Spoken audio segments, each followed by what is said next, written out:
Now, the question now is, can they sustain that and continue their winning ways in the bicentennial year? Well, to help us answer that question and many more is our color analyst, former Gamecock linebacker and 9-year NFL veteran, Corey Miller. And Corey, how about this? There's a lot more pressure on this football team now that they've proven they can win. Well, Todd, it really is. You know, teams are aware of the Gamecocks right now. Last year, they snuck up on people, won some games, but now people know about this football team, and they got some great players, a lot of returning starters. And this team can turn around, Todd. They had the hugest turnaround in SEC history. You can look here, 8.2 points per game, going to 23.6 on offense. And in defense, they're in the top 10, giving up 15.1 points a game. This is a great football team, Todd. They just got to keep their composure about them and go out and play. Well, one of the key components to that great defensive turnaround for Charlie Strong was All-American linebacker Kalimba Edwards, and he's the real deal. I mean, he's got all the tools, Corey. He really does. This guy's slated right now to be the number 5 pick in the draft. We know that can change. He's a 2001 preseason All-American and All-SEC candidate. This guy can play up or down. He can rush the passer. He can cover, receivers downfield. He can do it all. He is for real. 11 sacks on the year last year, and the most explosive player in the SEC, in my opinion, Derek Watson. He's often been troubled off the field, but when he's on there, he is explosive, and he's had a little hamstring injury, but Corey, we can expect a lot of big things out of him this year. Well, no doubt. Derek's a great football player, as you can see here. He got all the tools. He can catch the ball. He can run with the football top, but I think his greatest asset is his quickness. He can make people miss. You know, the thing is, can he stay healthy for 1 and 2? Can he stay out of trouble? And if he does that, this guy got a shot to go to the next level. Well, often when you're playing your first ball game against an opponent, maybe from the WAC, it's more important to focus on your team and what they do. But not in this case. Boise State is talented. They've scored 44 points per game over the last couple of years on average. 18 straight games where they scored 30 points or more. And Ryan Didwitty, their quarterback, will have to take over for a program that's been throwing the football very well. Well, make no mistake about it. It's a great football team. They're coming back with a lot of offensive starters. Didwitty stepping in for an All-Big West, 2-time All-Big West quarterback who's gone now. Can this sophomore take over and do well? Well, Ty, he's got a great challenge ahead of him tonight, facing a great Gamecock defense.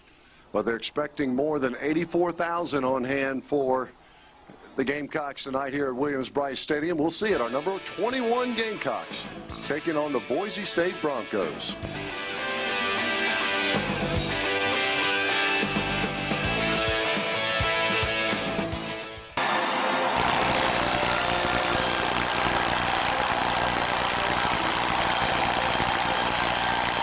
The 2001 entrance to open the 2001 season for Lou Holtz and the Fighting Gamecocks. Man, I tell you, Todd, you can feel the energy in this stadium. I mean, you know the feeling. 2001 opening game, great atmosphere, great energy, 84,000 plus. You got to love it. Well, it was voted the best entrance in college football again this year by the Sporting News, and anybody who's ever been in Williams-Brice, when they start playing that song, knows there's a difference. I actually started playing that in 1983. Of course, it's 2001 Space Odyssey. But what an appropriate entrance song this year, as it being the 201st year of the University of South Carolina. It's the bicentennial season. It's the 108th season of football at the university. Well, I tell you, you got to love the energy. You got to love the fans, the Gamecock fans, some of the greatest in the country. And I tell you, these guys got to be pumped. When you got these type of fans here supporting you, I tell you, it's a great feeling. And, of course, they are led by Lou Holtz, the third winningest active coach in college football right now. You see his record, 224 wins. He's been in it actually 30 years now, starting tonight. Led 4 different teams to top 20 finishes, the only one in college football history to ever do that. And we all know 6 times he has taken teams to a bowl game in his second season. Incredible. Well, you can't say enough about Lou Holtz. I mean, the job he's done for the Gamecocks, coming in here 0-11, not winning a football game, Todd. Next year winning the Outback Bowl, 8-4 season. This guy's a great coach. He demands great respect from his players. You can't say enough about him. The people here in South Carolina love Lou Holtz. And I tell you, it's going to be exciting to see what he does this year. And Dan Hawkins, a little bit different situation for this young man, very successful. You see the 40-11-5 record, but it's his first year at Boise State as the head coach. He's been an assistant there for 3 years, coaching the tight ends and also as well working as recruiting coordinator. But his very successful record came at Willamette University in Oregon, where he Actually played for the 1997 national championship out of that conference.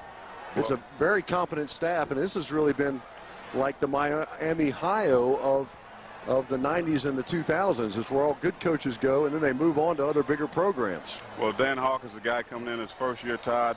He came from a great program. Right now, Boise State is ranked 12th nationally in wins. It tells you a lot about this program. He's inheriting a very good football team, but it's going to be interesting how his first game against a great coach like Lou Holtz. Well, you see the crowd.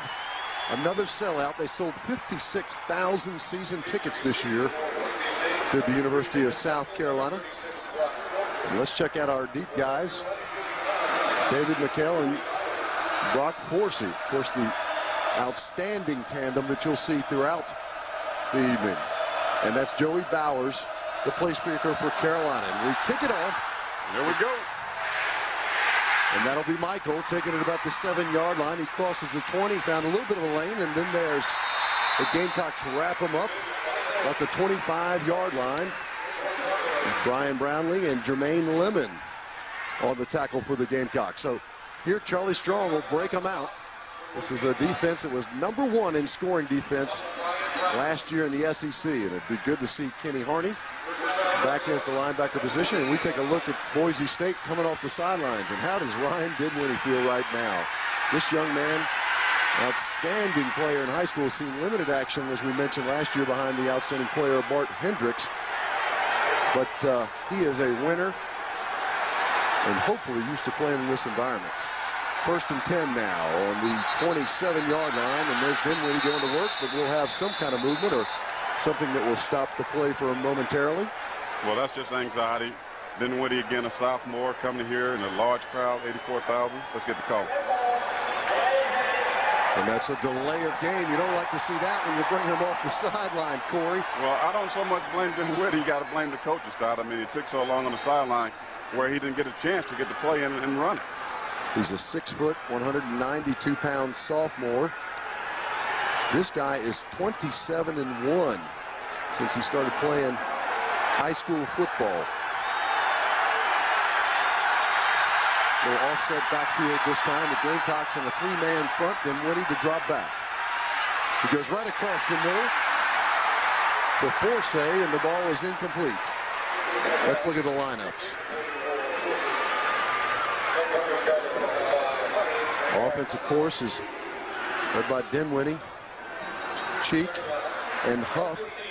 Probably the most experienced along that offensive line, but Matt Hill is the guy they say is a converted defensive end, is extremely talented. Brock Forsey, 6th in the country in all-purpose yards a year ago. Top 6 receivers back for the Broncos as well. 3-man front again. Faison up on the line of scrimmage, and Dinwiddie's going to try to hand it off, and a little cutback that time for Forsey. Brock Forsey is a junior, only 5'11", Corey, 198 pounds. But he is very, very good at finding those little holes. Let's check the Gamecock defense now. There's Stamper. Played a little baseball before they talked to him about getting back in the weight room. And Langston Moore, by far the best player on the defensive line. We already mentioned Edwards. And Kenny Harney, leading tackler coming back from a year ago. Rob Thomas is somebody to keep an eye on because he's filling the position of Shannon Wadley, and an exceptional secondary for Carolina. 3rd down now and 3. 3rd down and 13 after the penalty. Ryan Dinwiddie drops back, got some time, and Langston Moore's going to force him to run. And look at Kalimba Edwards run, Corey. Well, look, Kalimba, this is why this guy is rated one of the top 5 players in the country, Todd. He's a great pass rusher. You can see him early. He's been standing up as a linebacker. Now he gets down in the 4-3 rush to passes. But look at his perseverance. This guy will run you down. He's fast. He runs a 4.5 40 at 265 pounds. You see here, he chases the quarterback. Now look at him. Runs downfield. That's just heart right there. You never stop. You never give up on the play, and that's why Kalimba Edwards is one of the best linebackers in the country. Ryan Brewer now back for the Gamecocks to receive the punt. A little bit of pressure, but they drop back. Brewer on the run, takes it, moves up the field. 6th in the SEC a year ago, and we probably wouldn't have a whole telecast to talk about Ryan Brewer and what he has done for the Gamecock football team. Of course, Mr. Ohio football, as that was a punt of 37 yards, net of 10 yards after Ryan Brewer's return, and that'll start the Gamecocks at the 39-yard line. There's Phil Petty from Boiling Springs, South Carolina. He's going to start it off for the Gamecocks. 6'3", 205-pound senior. Completed 54% of his passes a year ago. And many people think, Corey, he might have been the MVP on this football team. Well, he didn't have great numbers, Ty, but what this guy does, he does not lose football games for you. He's a steady, consistent performer, doesn't make a lot of turnovers, don't throw a lot of interceptions. He protects the football, and that's really all you can ask out of a quarterback. Phil was so good on third downs of hitting those guys on the slants. It took so many of our drives, Corey, as you remember, 10, 12-play drives for scoring drives during the year. And a lot of that had to do with the fact that Phil Petty was able to hit those short routes with not a lot of exceptional skill players at the receiver position and just pick up first downs. Well, that's all you can do. I think this is the best formation for the Gamecocks. Every time they go into the spread formation, they move the ball, they control the clock. As you mentioned, those short slant routes, Phil Petty has been very consistent throwing the football. Here's the offense for the Gamecocks. Travell Ward, the left tackle, been the anchor there. Kevin Rivers, what a story. At the left guard position, and the running backs, Pennick, will start. We know we'll see Derek Watson soon.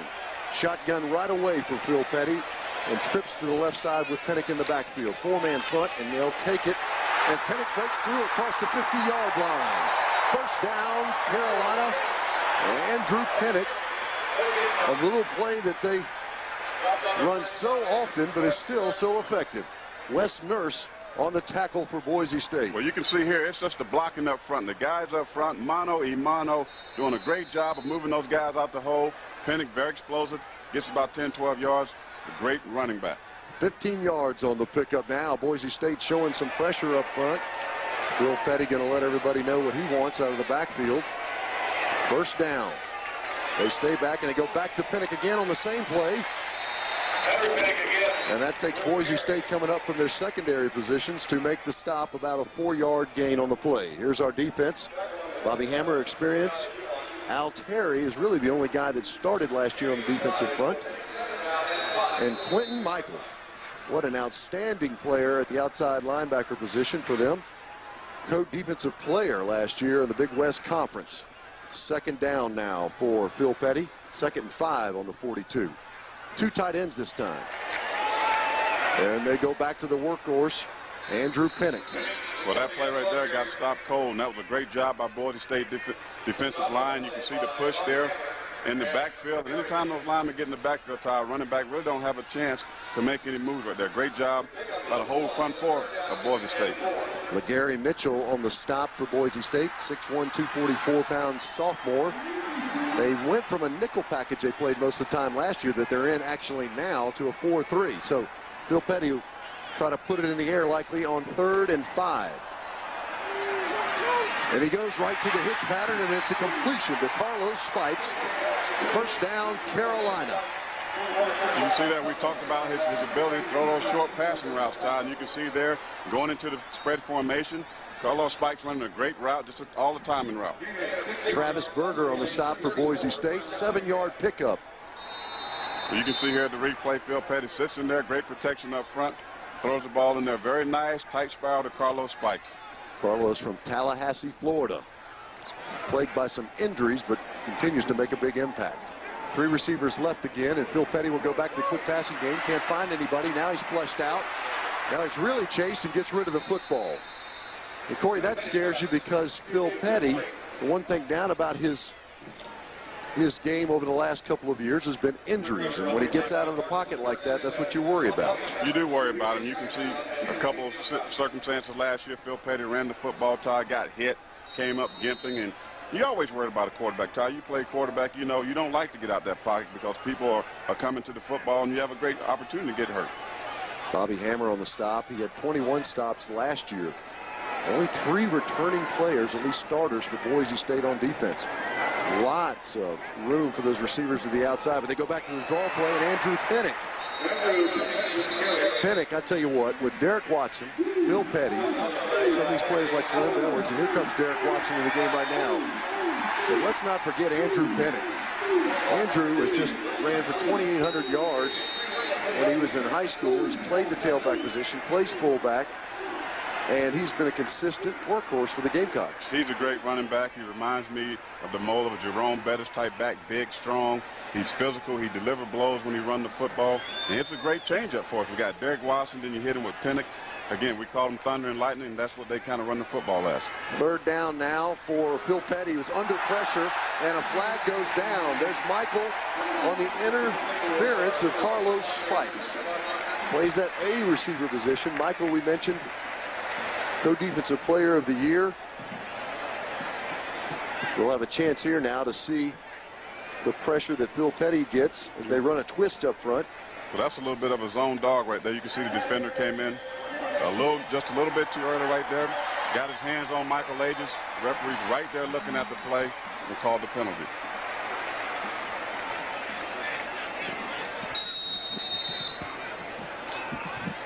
Phil Petty now is going to bring him up after the penalty. Of course, the interference. It will be first down there on the 27-yard line. They'll bring Ryan Brewer in motion. They fake it to him and give it to Derek Watson. Look at 22 go. Oh, it's nice to see him get going. Well, you got to feel good for Derek Watson. This guy has had all kind of things happen to him in the offseason.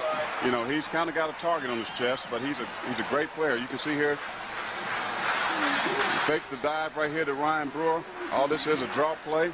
And look at Watson. He has great vision. He can see the holes. Shoestring tackle there. Can't see who made that tackle, but it's a great saving tackle. That would have been a touchdown. 13 yards on the pickup for Derek Watson. It's another Carolina first down just outside the 10-yard line. Tight end this time. They go Ryan Brewer. Great block by Andrew Pinnock. He gets to the outside, and look at Brewer go. Flags come down late. And I'm not so sure that Michael Ages wasn't there on a clip. So he comes running to the sideline. It was a late flag, though, Corey, because the block that I think they're referring there to on Michael as we get a good look at him. Well, anytime they throw a flag that late, it's usually in that area of the field, tied holding or blocking below the waist. Let's get the call right here from the official.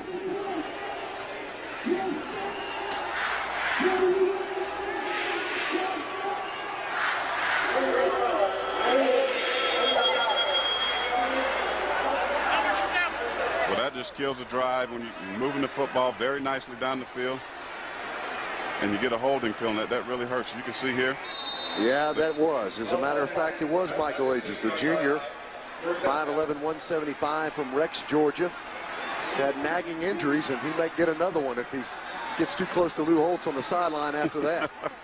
So that's going to bring him back now outside the 15-yard line. Phil Petty going to set the screen up, give it to Derek Watson. 2 front blocks. Touchdown, Carolina. There we go. You can hear the crowd going loud and crazy. A 16-yard setup for Derek Watson on a beautifully executed play, with which Shane Hall came out there and knocked the corner down for Boise State. And you said it, Todd. That play was very well executed. Boise State was playing the pass. The defenders were back too deep and got the ball to Watson. Great blocking out in front of him. Great play calling by Skip Holtz for the touchdown. And the extra point is good. Dan Weaver gets the duties. So Carolina's up here 7-0 with 9:58 to go from Williams-Brice Stadium.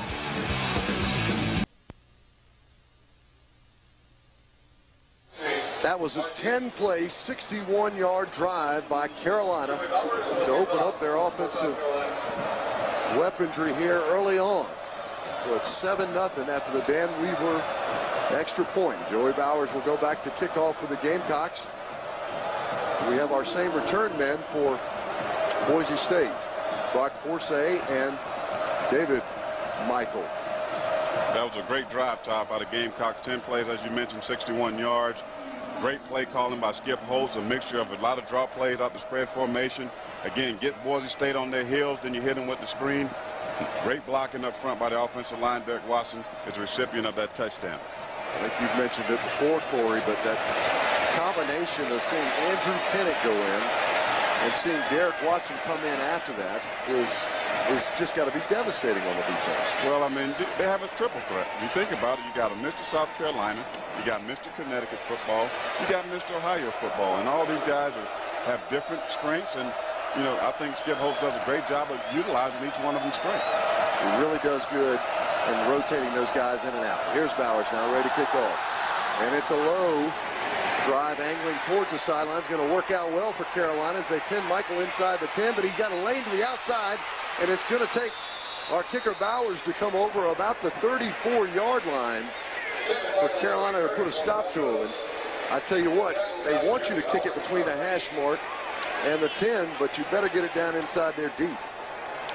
Well, you can see here we're going to go back to the touchdown play. Now look at the blocking up front. It's set up very nicely. The linemen think they're going to have a sack right there. Look at the great block right there. Derek Watson, wide open touchdown. Nobody there to touch him. You can see the second look right here. Sets it up very nicely by Field. Buys time, gets the ball to Derek Watson. Great blocking downfield. Touchdown Gamecocks. Much better field position now for Boise State as Dinwiddie goes back to the air and uses one of his favorite targets, Jed Putzer.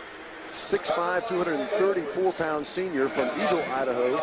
It's a guy converted from the wide receiver position to tight end in this past year. Caught 35 passes for 352 yards and 3 TDs a year ago. So Dinwiddie now, Corey, off to a little bit better start. Well, he just has to come down and keep his composure. He was a little rusty in the beginning, but now you got to settle down and play football. There's Michael on the end around from the motion.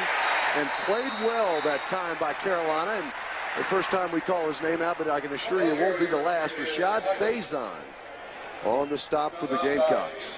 Faison is a very active football player. Pound for pound, he's probably the best defensive player on this football team. He plays a safety position, a rover position up on the line of scrimmage. He's a little guy, but he's tough. He stays in there trying. He makes plays. Had a shoulder surgery in the offseason. 99 total tackles in 2000. That was second on the team. 5 sacks for the little guy. All right, here we now. 3rd and 3. And they go trips to the left side. They flood the gates a lot out there, and they're going to do it. Dinwiddie sprints out to the left. Oh, what a great catch. He stays on his feet. That's just great determination right there by the Boise State receiver. Jay Swilly. Jay Swilly with the outstanding grab and then takes a bump from the Carolina defender in order to get the first down. Well, that was Faison right there. He came up very nicely. You know, this is the thing you don't do when you tackle. Faison tried to shoulder tackle him right there. Does not wrap the guy up. The guy's able to get the first down. That was just poor tackling right there by Rashad Faison.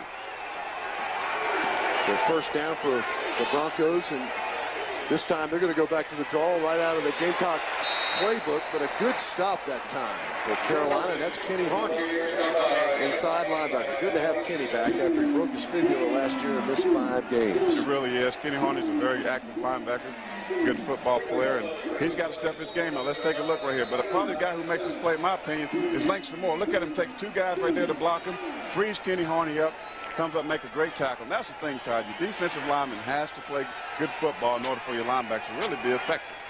Good point. That was a 3-yard gain for the Broncos, so they go 2nd and 7 now. And the motion and the movement that we've heard about from this club starts to show. Dinwiddie with a big rocket, but Andre Goodman on the great coverage there of the Broncos receiver, Andre Goodman. What a story there. Goodman's a great football player. You know, he's a tweener type. He's a corner, but he can float back in there and play some safety. Very good coverage right there. He broke down, made a play on the football. Of course, in 1998, he had that just unbelievably bad knee injury against Georgia. Rehabbed it for more than a year. Came back now, and they say for the scouts he ran a 4.32. All right, 3rd and 7 for the Gamecocks. They line up 4 down men. Back the corners off of Dinwiddie under center again. He drops back. Sophomore under pressure into Langston Moore. He's going to run, and there's Edwards again, but it won't get Dinwiddie this time as he picks up the first down. So some nifty footwork that time by the sophomore who did not allow our All-American to run him down. 15 yards on the game.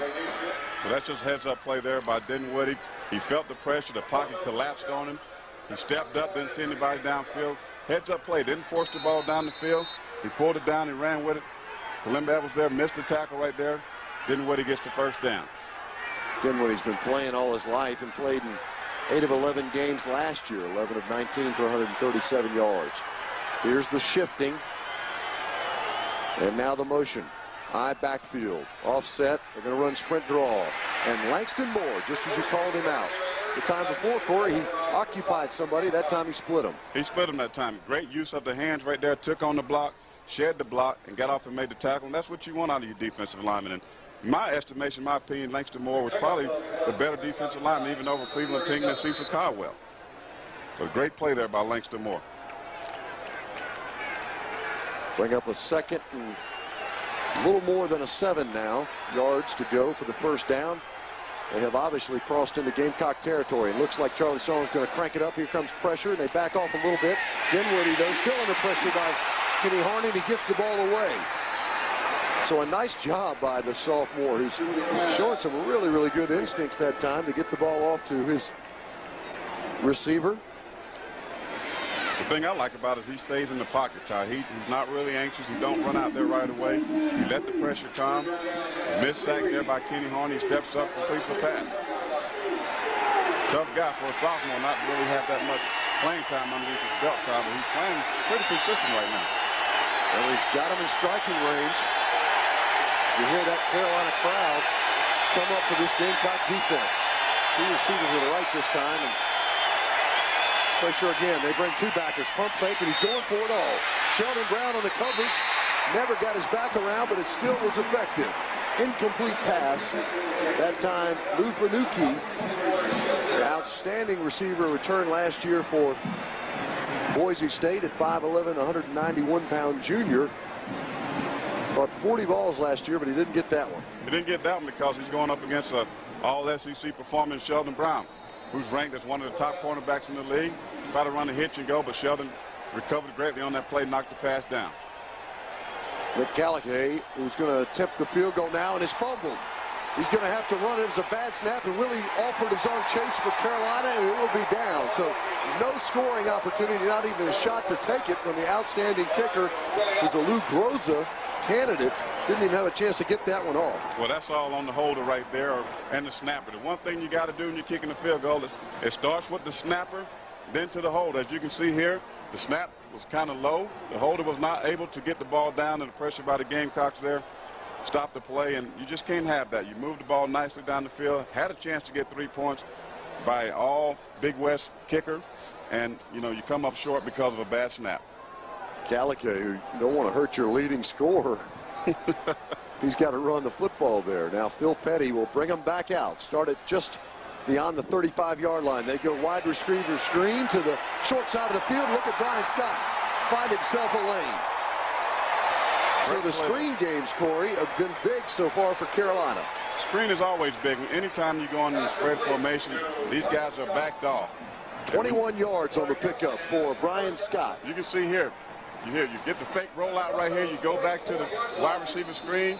The corners are dropped off right there, enables Brian Scott to get down the field for a great gain right there. Great play calling again by Skip Holtz. You've done something right when your defensive lineman, Tony Altieri, has to make the stop for the Broncos. That many plays down the field. Go back to work again. 4 receivers and Corey Alexander coming around. And they'll give it to him on the reverse this time. He's got some blockers. Look at the little man make the leap for the first down. Doesn't quite get it. But again, a 9-yard pickup that time, and we're seeing Skip Holtz not hold anything back from the standpoint of versatility in their package. Well, again, spread formation allows you to do so many things. You can fake the dive. You can do in and around, which that play was called, but there was just an in and around. You catch the defense off guard. I mean, they got to prepare so much for this spread offense that Skip Holtz is just playing a chess game for him right now. Of course, Alexander, one of the fastest Gamecocks on the team. If you're going to get anybody on the corner, he's a good one to do it. Second down and very, very short. You'd like to see Phil Petty go up top. And he might do it just here. He does do that, going for the end zone. He's got Scott down there, beat. Touchdown. Oh, he drops the football. My goodness. That was a great pass there by Phil Petty. Travis Berger on the defense, but it wasn't much of that. He was flailing his arms at best. And Brian Scott on the pump fake. They thought the crossing route was coming, and he went up the sidelines. Look at Lou Holtz. He knows he wants that one back. Well, that's a touchdown right there. Great play calling. You called it early. Go over top right here. You see the pump fake by Petty. Gets the defense back to set down right there. Great throw. Brian, hold on. He just don't hold on to the football. Incomplete pass. Oh, you got to catch that one. You got to catch. That's all on Brian Scott right there. I know he wish he could have that one back. But guess what? You got to line up and play the next play. Well, we don't just have a incompletion. They actually have a penalty on the play, and it goes in the Gamecocks' favor. Well, that helps, but still, if you catch the ball, you got a touchdown. I mean, Brian Scott had 35 receptions last year, Todd. He's a big target. You know, not real fast, not real, shifty, but he's got a big body. He can shield off defenders, and he should have came up with that football right there. Gamecocks will get another chance. Won't get many at those, though. This time it'll be right on the 20-yard line and 1st and 10. Rod Wilson into the game. He'll go short side at one of the receivers, and Derek Watson in the backfield. Bill Petty will hand it to him on the counter, and he finds a little lane, finds a little more lane, and tries to spin out of it. But as usual, Derek can make a 5-yard gain look outstanding. Well, the thing about him is his versatility. You can see there, he's not a very big guy, but he has strong lower body legs. You can see here, just a draw play. Now watch the footwork. You can see that it makes people miss. Now watch him. He keeps his legs moving and driving all the time, which allows him to get positive yardage. But sometimes, Todd, he gets a chance to do those things. He tries to do a little too much and sometimes fumble the ball. Well, the Gamecocks are inside the 20-yard line again, threatening, and they lead in this ball game 7-0 with 3:34 to go in the first quarter.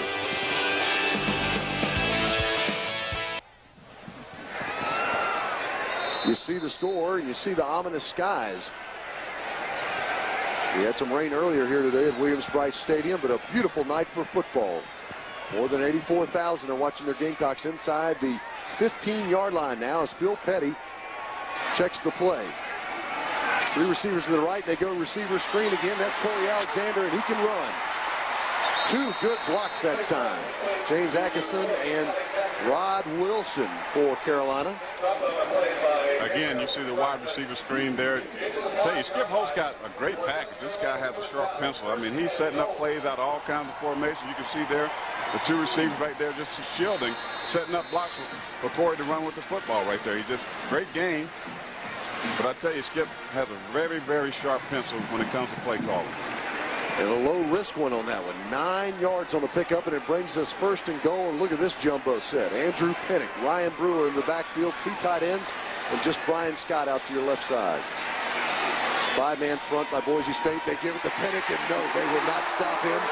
Touchdown, Carolina. Andrew Pinnock, that's all he does is score touchdowns. Hey, you give it to your horse, and that's Andrew Pinnock. He's the thunder of the group. And when you get down inside the red zone or inside the 5-yard line, you can look for him to get the football. But you got to give the heads up too, Todd, to the offensive line. They're doing a very good job. Lot bigger than Boise State defensive front, so they should be able to get push on this football team. I agree with you, but you still got to give them credit. 5 plays, 65 yards on the drive, and Andrew Pinnock caps it off. He had 7 touchdowns last year, and Dan Weaver comes up, and that is no good. So the kicking problems continue for Carolina. Eric Emery on the hold that time. So just like that, they get the ground game going with Andrew Pinnock. Carolina can't convert on the extra point. They still lead 13-0 over the Boise State Broncos.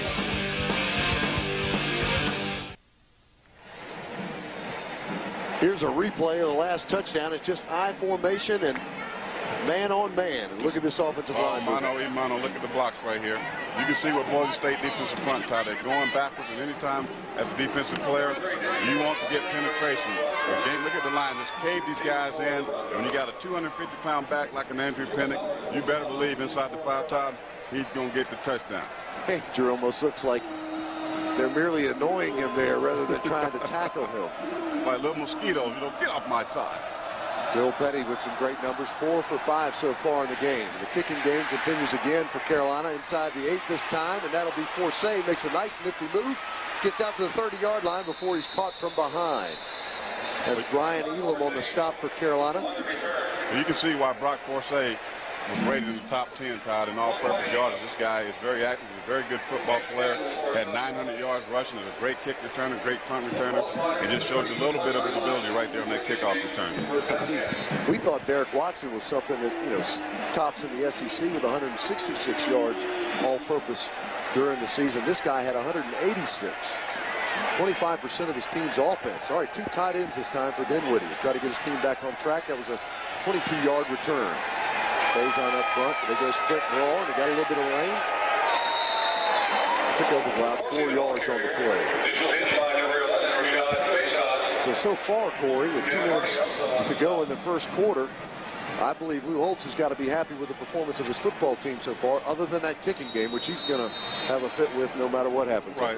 You know, any criticism I have about this football team last year, Todd, was in the special team department, especially the kicking game. I mean, you have 2 drives over 60 yards, and you can't miss the extra points. Those things later on in the year will just creep up and kill you. Offset, backfield, and they bring Finucci in motion. There's a penalty flag down on the play. On a 2nd down and 6, they're going to bring that one back.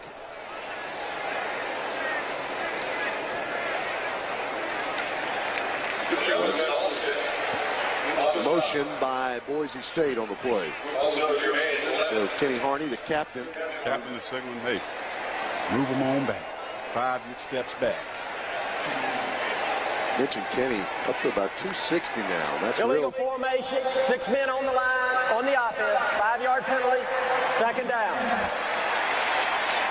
Kenny Harney, one of the prototypes there for Charlie Strong, exactly what he wants as a defensive coordinator.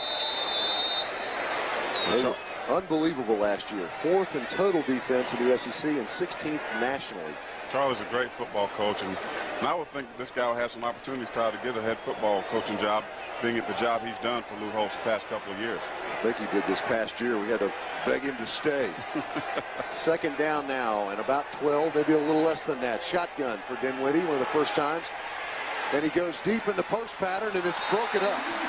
Ball fluttered a little bit on him, and if it had gotten there faster, it might not have been an incompletion. Sheldon Brown, the All-American from Louisville, along with Antoine Neesmith on the breakup. Well, you got to be happy from Antoine Neesmith. You can see here in the replay. Dinwiddie here floats the ball up in the air. If he zips that thing in there, maybe a completion, but he floats it, enables the defenders to get there and get a hand on it. But I think that's some of the pressure he was feeling there in the pocket.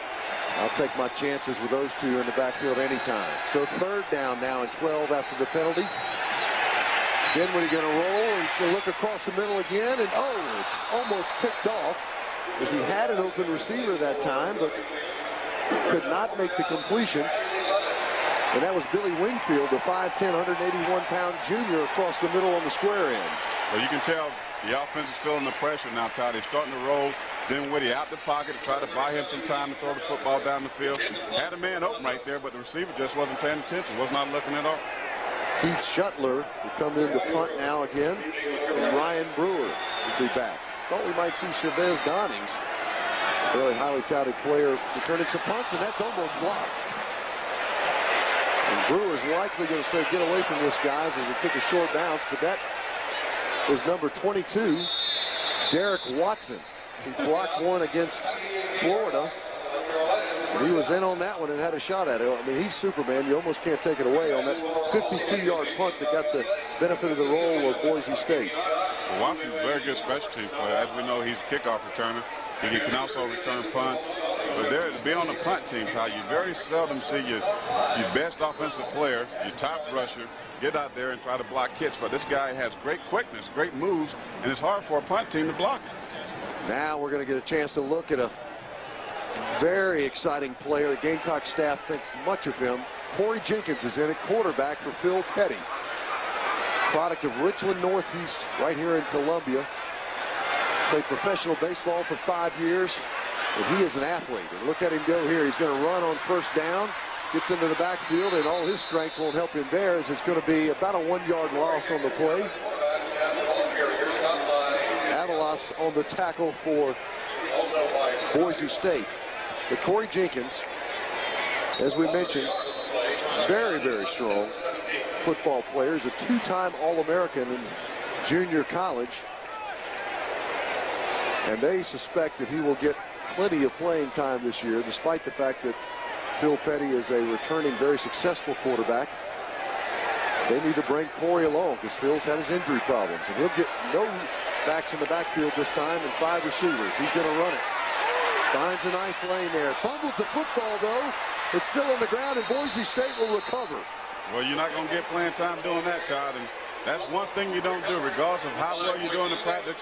You got to protect the football. And Corey Jenkins there running with the football, a great hit, but you got to hold on to the football. And I know Lou Holtz will not be very happy with that. Sky Dumont eventually will come up with it for Boise State, but we often see this. Dondrell Pinkins, who got the chance last year to come in during the Alabama game, Corey, did the same thing, fumbled it. It's just so hard to get used to the speed of this level of football. Yeah, all this is just a quarterback draw. You can see there, great running right there by Corey Jenkins, but he doesn't hold on to the football. You know, and I tell my little kids, like, Coach, you know, just like me giving you $1 million when I give you that football, I entrust you with it. You got to hold on with it. When that coach gives you a football tie, you know you got to protect it.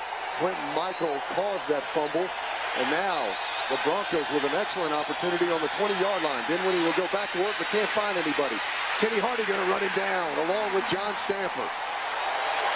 And so many times we saw this last year when Charlie Strong's defense was put in a bad situation. They came back and responded, and that's not an easy thing to do. As a defense, that's what you want to do. You got to respond after a bad play by the offense. You got to go there and make something happen. You see that sack by Kenny Hardy saying, holla at me. At the end of the first quarter, despite the mistakes by Carolina, they lead this one 13-0.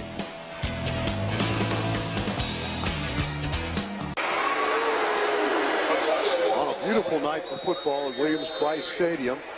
21st ranked Gamecocks lead the Boise State Broncos, who are in the first year in the WAC. I don't know why the WAC invited them in there. They beat them twice in humanitarian bowls, but now they're inside the 25-yard line after the Carolina fumble. There goes sprint draw again with Forsay, who's got a habit of picking up yards. And look at DeAndre Island come up from the safety position and make the stop on that play. DeAndre Island is one of the most exciting football players on this defense. He's a smaller safety, Todd, but he's very active. He comes up, and, man, he lays the wood on. You can see there he comes up hard from that safety position. DeAndre, of course, had 2 interceptions in the Outback Bowl last year, made freshman All-American. Antoine Neesmith, and he will trade duties at the free safety position. DeAndre also ran track, 300 hurdles. I didn't even know that was an event like that, but all I know is he can run. Really? He can run. Now Dinwiddie doesn't like what he's going to see. He's going to call timeout on what is clearly a crucial play for the Broncos with about a 3rd and 7. So they'll try to regroup as they're inside the 20-yard line and trail the Gamecocks 13-0.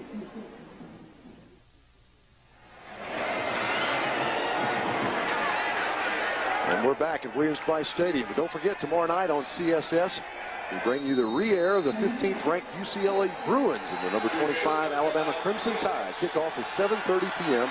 right here on CSS, your source for the sports in the Southeast. Dinwiddie now on a 3rd and 6. The 11.5-yard line. They're going to run receiver screen to Forsay on the outside, and look at that guy. He knew where to pick up that first down marker, and he wasn't even so much concerned, Corey, of the touchdown as that he's going to lean his body forward to get the first down. Well, I think what Dan Hawkins did right there, Todd, and by calling the timeout, he regrouped his guys. And, you know, on 3rd down and long, Charlie Strong blitz, you can see the blitz coming right here. Sets up the wide receiver screen here to Forsay, and he gets his head down, creates the first down. A lot like Ryan Brewer, they can plug him in at any position, and he's going to excel. Gamecocks got to keep an eye on him the entire time. They will go 2 tight ends this time inside the 10-yard line, about the 6, with 1 back. Dinwiddie going to drop back again. Good footwork. Now he's being pursued. Flag down on the play, and the Gamecocks, I don't think, got him behind the line of scrimmage, but nevertheless, going to have some working out to do on this play. Well, when you get a flag in this vicinity, it seems like it's going to be holding on Boise State. I don't know it right now, but that's usually the call. Well, no.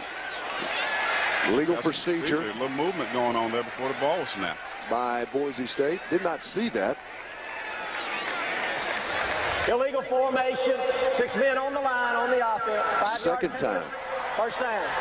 Second time that's been called against Boise State. So you get the feeling that maybe one of those tackles are leaning back a little too much, worried about Kalimba Edwards. Well, when you got a front four like the Gamecocks have, very active, especially Kalimba on the outside, you get a little jittery right there, especially if you're an offensive tackle, because you know this guy can get around you real quick. Well, for the second time when they've gotten in the Gamecock territory, the Broncos sputtering a bit. This is not what they do often. 3 players to the right, sprint draw, Forsay up the middle again, and this guy's impressive. Forsay, Brock Forsay, a junior, 5'11", 198. He didn't even have a scholarship. This guy was a walk-on. Finally worked his way in the lineup somewhere in 1999, and he picked up 8 yards, down to the 3 on that play. But all he does is get yards in bunches. Right here, this is a misdirection. You can see here the pull by the guard and the fullback. Just an OF play. That's off tackle and your fullback pulling right there. Forsay gets a hole. He's quick, Ty. What I like about this guy, like as you mentioned, he's not very big, but he really hits the hole. When he sees it, he gets up in the hole. And you got to like that out of a running back. Big set this time, and look at this. He motioned the fullback out. One back in the backfield. And they go option down the left side. He's trailed. Dinwiddie will not get in there. Rod Thomas and Langston Moore doing what you got to do down on the goal line, penetration. Well, that's why I like Langston Moore, Todd. I said last year, this guy, he was back up to Pinckney and Cecil Caldwell. He's very active. And this is what you like out of defensive lineman. He can run down the line of scrimmage. You can see here, look at Willie Alford taking on the block, stopping them from going on the outside. Langston Moore, very active to the football, gets down and make the play up. This is what you got to have, Todd. From your nose guard, you got to run the line of scrimmage, and he did a great job right there. So 3rd down now, and right at the 2-yard line. Boise State in motion. Sprint to the right side. Dinwiddie going to pull it down again, and he's not going to get in. Langston Moore. Langston Moore again. Oh, my. I talked to Langston the other day in the weight room, and I said, bro, can you give me 10 sacks? He said, 10? I'm looking at about 16. And you got to like that out of a guy like that, Ty. He's looking to have a big year. Watch him right here. Takes on the block, now watch him. He runs down the line of scrimmage. Nobody's really blocking him. But the fact that he's hustling. People running to the football, and that's what I like about Charlie's defense. All his guys are very active. They go to the football regardless. Nose guard, linebacker, they're getting their butt to the football. Well, on 4th and goal now, they go for it with one of the best kickers in the country. The Broncos want 6. Crowd is up, and either somebody moved or Langston doesn't like what somebody said. Well, either he saw the guy moving the football or he just got a little anxious right there, but I think that's going to be offside on the Gamecocks unless somebody from the Boise State offensive lineman moved. Let's get the call. Offsides on the defense, half the distance to the goal, 4th down. And Charlie Strong not liking that. Willie Sam's going to come into the ball game along with Rod Thomas. Look at Langston Moore, and Ryan Dinwiddie is, as we mentioned, 27-1. He knows how to use that cadence down there. Well, you go that hard count, Todd, and when you get that hard count, you got to teach your defensive linemen not to listen to the quarterback because they start barking out those calls, and if you listen to them, they can draw you offside. And right there is the case for Langston Moore as we go into a break. 4th down's when you want one. Carolina leads 13-0.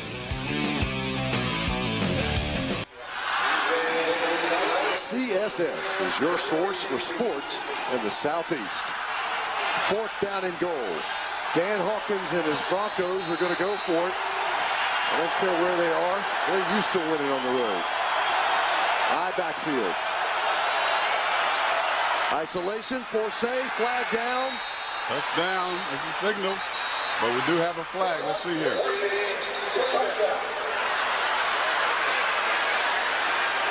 Well, the officials are huddling up right there, trying to get together on what they're going to call. I think it's going to be on the Gamecocks. Maybe all sides. Illegal participation on the defense. The penalty will be declined. Touchdown. Yeah, those men on the line of scrimmage and illegal participation.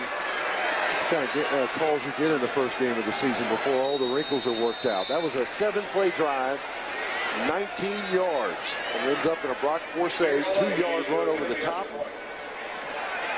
Boise State tries to make it 13-7. Kick is good. And they do so. So they take advantage of Carolina's mistakes by Corey Jenkins and put together a nice drive besides some mistakes of their own. Well, I'll tell you, when you have a turnover like that, Corey, a guy who's done well in camp and the coaches are high on him, but he made a mistake, fumbled the football there. Boise State capitalized on that. Let's see, take the replay, look at the touchdown right here. Brock Forsay, it's 1-yard line. I mean, you got to know you're going over the top. You don't need to duck in your head. You're trying to get over the defenders right here, and you can see here, thing I don't like about the Gamecocks front right here, Tyler, is that they're too high. I mean, when you're on the 1-yard line, you got to dig your nose in the dirt, and you try to create penetration from underneath the lineman, get in there and hopefully take the legs away from the running back. Right there, Langston Moore and the guys up front were a little too high. Brock Forster gets the touchdown. You saw Willie Sams get his shoulders turned, and that's the last thing you want as a defensive lineman. You move down the line of scrimmage, you stay square. There's Dan Hawkins. He is no stranger to winning. Then at Oregon, he was at Willamette University, where he played in the 1997 national championship for that division. And he's been a winner at Boise State, who's won 20 games over the last 2 years. Well, I wonder if we'll see Corey Jenkins or Phil Petty this drive, Ty. If I had to bet, or if I was a betting man, I should say, I think we'll see Phil Petty this series. Well, Nick Calici will kick it off for Boise State, and we'll get our first look at the return game, and that's Derek Watson for Carolina. He gets up to the 24-yard line. Did you see him the other day, Corey? He's lost some weight. He's leaned up. He's very athletic. He looks like he's in great shape. We know he's had the hamstring problems. That he's able to pick up 14 yards that time. So far, he's got 2 carries for 19 yards in this ball game and shows no effects from the hamstring injury. Well, I think they're trying to protect him right here. It's early in the year. You got a long season ahead of you, a tough schedule ahead of you. You want to keep a Derek Watson healthy because you know down the stretch, Todd, you're going to need this guy to be healthy, getting 100, 120 yards a game. Well, my color man is correct. Phil Petty back into the ball game, and he'll hand off to 22. Who makes the first guy not just miss, but look bad. Wes Nurse finally brings down Derek.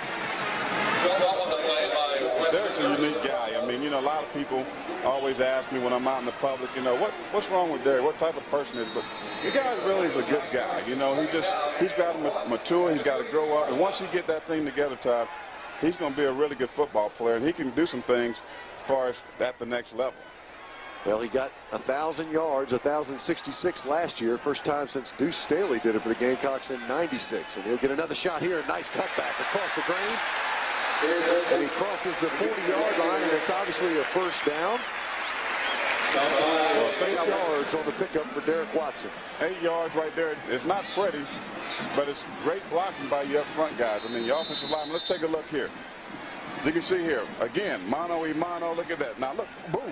You see the footwork right there. Makes the guy miss. The guy's in position to make the tackle right there, but Derek Watson's vision right there allows him to make the tackle and miss, gets a gain of 8 yards. 4 rushes now for 37 yards for the Williamston, South Carolina native. Phil Petty going to go in the shotgun and going to let one go. Michael Ages is there. He lays out. He cannot get it for Carolina. You know, Corey, I don't even care if you complete those. You got to do that twice a game, I believe, as an offensive coordinator. You really do. You got to keep the defenders on the heels right there. If you never throw the ball deep, they're not worried about you. But the thing, you know, we talked about last year, Todd, that Phil Petty had to work on the deep ball. And you can see here, he's getting better. He had one he should have completed for the touchdown to Scott earlier, but now here to Michael Ages.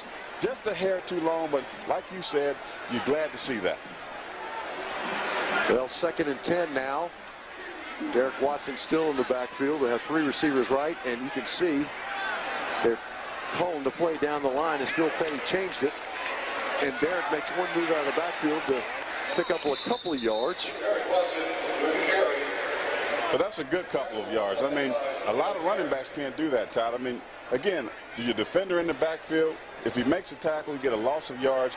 But with Derek, great footwork. He makes a miss and gets 4 yards. I mean, great play by Derek Watson. Greg Sasser on the stop for the Broncos, the 5'9", 206-pound senior from Salem, Oregon. Same formation this time, but it'll be a 3rd and 5. Let's see what the Gamecocks come up with. Showing a little pressure, but they back off. 3-man front for the Broncos. Laurel Johnson snaps it in the shotgun. Brewer's looking over the middle, delayed to Derek Watson. He's got all kinds of room now. He's got a block. Cuts to the outside, and they know they better use a big angle to run him out. Well, when you go that spread offense, Derek Watson is your 5th weapon. He's your 5th receiver. He's a great receiver out the backfield.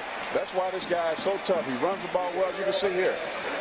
Starts with the offensive line. But look at the blocking. Phil Petty has all the time in the world right there. Now Derek Watson just sneaks out the backfield. You have no underneath coverage. He gets a gain of 22 yards. 22 yards on the pickup, and it's inside the 35-yard line. And I'll say again, they have looked very crisp on offense. Good play selection. And they'll go toss sweep now to Ryan Brewer. Mr. Ohio football does not find much room at all, as he picks up maybe 2 yards on the play before a host of Broncos make the stop for him. Giving Watson a break, you put Brewer in, another switch up. You know, but to me, Ryan is not an outside runner. I don't think when you want to run on outside, you got to get some guy with some speed right there. To me, Brewer fits that mold of a Watson. He's got good feet, good quickness. Run him up the middle because he is a tough guy.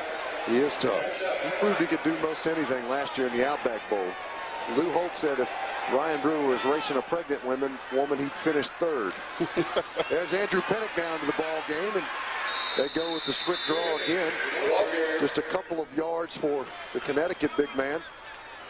Freight train, 3 yards on the gain for Andrew Pennick.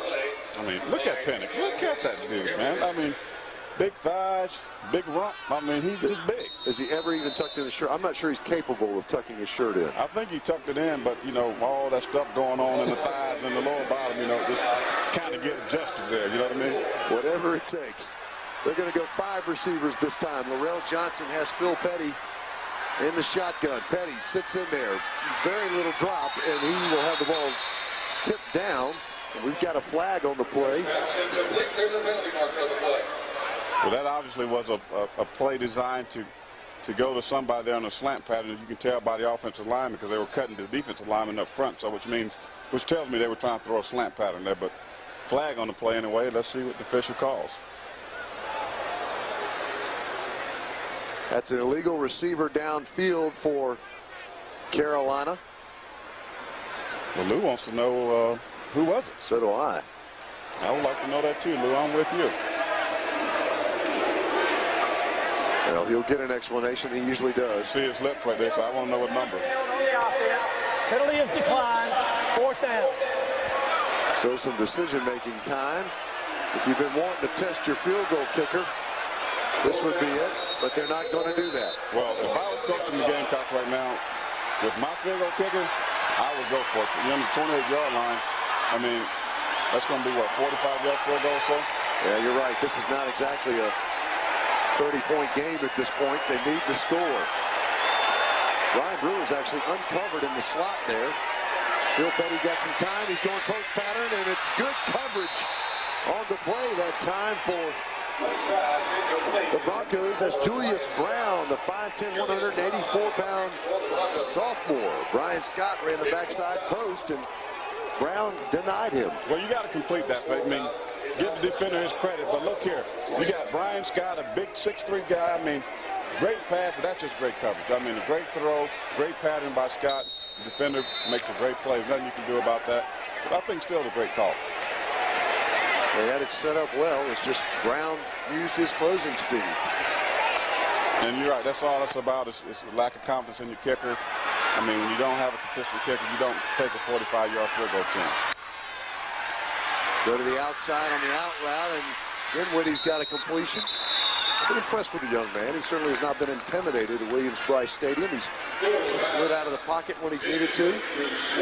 Jay Swilly was on the end of that Dinwiddie pass.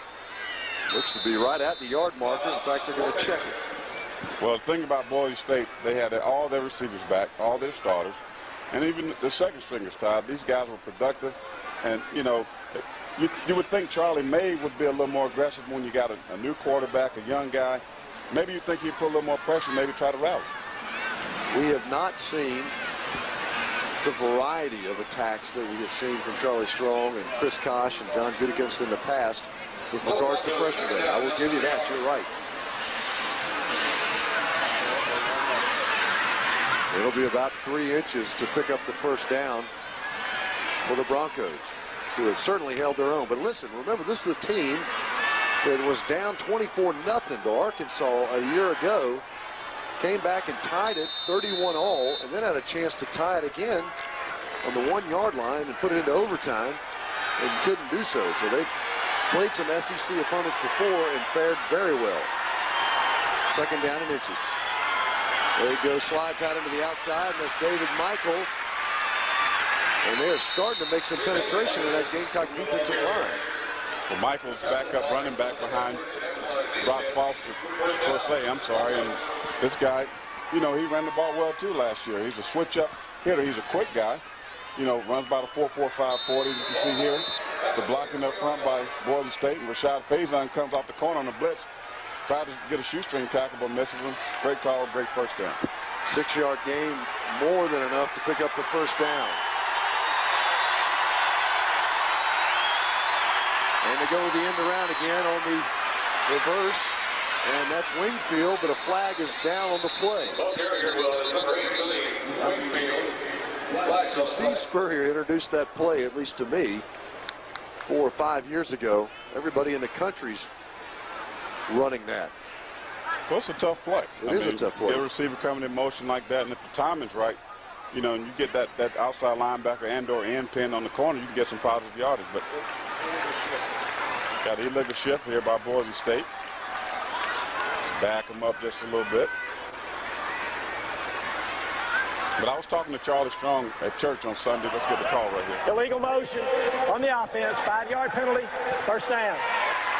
Going back talking to Charlie at church time, looking at tape and film, he knew that this team could move the football. I mean, again, 44 points a game with 7 returning starters. You got to know that this team can move the football. You just got to limit them from scoring points. Yeah, Cheek, Huff, Ryan Namas, all those offensive linemen back from a year ago. They'll go sprint draw to Brock Forsay. Gets on the outside, and that runs Rod Thomas. Forsay, of course, Rod Thomas trying to make the stop there is the guy who's replaced Shannon Wadley, at least in part. Andre Goodman coming up to make the stop for the Gamecocks, but Rod Thomas didn't have the explosiveness to catch up with a very versatile back. I tell you what, I'd take number 36 of the Broncos on our team just about any time. Any day. This is a great running back, Todd. He has great vision, fast, and he's tough. And you got to like that. He protects the football, been taking some shots, but has not yet up to this point fumbled the football. 2nd and 7. They go back to the running game, and look at Thomas come through that time. He won't get enough, but enough to slow Forsay down to Dennis Quinn and Rashad Faison on the stop. He hadn't called Quinn's name very much today. 6'4", 265-pound redshirt junior from Washington, Georgia. Started 11 of 12 games last year and had 38 total tackles. What I remember most about Dennis is that Georgia game where he had 2 picks. Yeah, 2 interceptions by a defensive lineman. Good gracious. I tell you, I told Sheldon Brown, Dennis Quinn's going to have more interceptions than you. That's not good. All right, a big 3rd down now, right at midfield for the Broncos. Zigzag motion. 2 receivers both sides run the drag underneath. They got a man. And that's complete to Swilly. And I believe that's his 3rd reception of the evening. Good job this time of using the angles to open them up, because they had another receiver come inside Corey, which left a little gap. Just a little delay, slant right there to the receiver. You can see here Dinwiddie standing in the pocket. Ooh, he fires that thing in there, Ty. That's a strike in there to the receiver. First down. I'll tell you, this guy has pretty good composure. He's been impressive. The knock on him out of high school, the only one, was he's 6 foot, maybe a little small. Play action this time. Dinwiddie getting it from the backside. Is it going to be picked? Let's see the call. Somebody make a decision. They're going to get it to him. Interception. Carolina with the interception. Andre Goodman. Andre Goodman came over, but Kalimba Edwards is the guy that hit Dinwiddie just as he was throwing the football, which of course caused him to be well underthrown. Well, Goodman was the recipient of that interception, but this is all about Kalimba Edwards. You see here the zone dog. We talked about the pressure. Kalimba Edwards coming up the middle, takes on the block, hits the quarterback, Dinwiddie as he throws it, makes him throw the ball short. Let's see here. It's wobbly. Did he? No, he did not catch that ball. But folks, this is college football. We don't have the replay system, so Todd, forget about it. Gamecocks football. We'll take the ball and move with it. 4:39 to go as we change possession, 13-7. Gamecocks taking advantage as Andre Goodman gets the interception after the Kalimba Edwards pressure. But Derek will not get much there. Let me go back to Kalimba. I mean, when you slated to be a top 5 pick, Todd, you got to make plays like this. And, scouts are all over the country now watching. They're probably here at this game as we speak. And Kalimba is a guy who's got to play well. You can't look at where they rank in the preseason. It's about how you finish. And if he starts out playing this way during the course of the year, he will be a top 5 pick. Corey Alexander coming across the formation. Bill Petty going to go backside now, and it'll be wide receiver screen. Got some blockers out there. But the Broncos doing a good job of running down Brian Scott on the play. Brian Scott, tackle on the play by Guys. Come on. That was Dumont. For the second time has made a play down the field that really is not his responsibility. 8 yards on the play, third down. Again, 8 right there. That wide receiver screen has been very productive so far tonight for the Gamecocks. I mean, Boise State's having a tough time defending it. Crucial third down now. Petty flips Derek Watson over to the other side. Broncos showing pressure up the middle. Bill Petty will run it. And that's the little wrinkle they put in this year. Going to be very close on this play, but they run that little delay handoff to their tailback so often that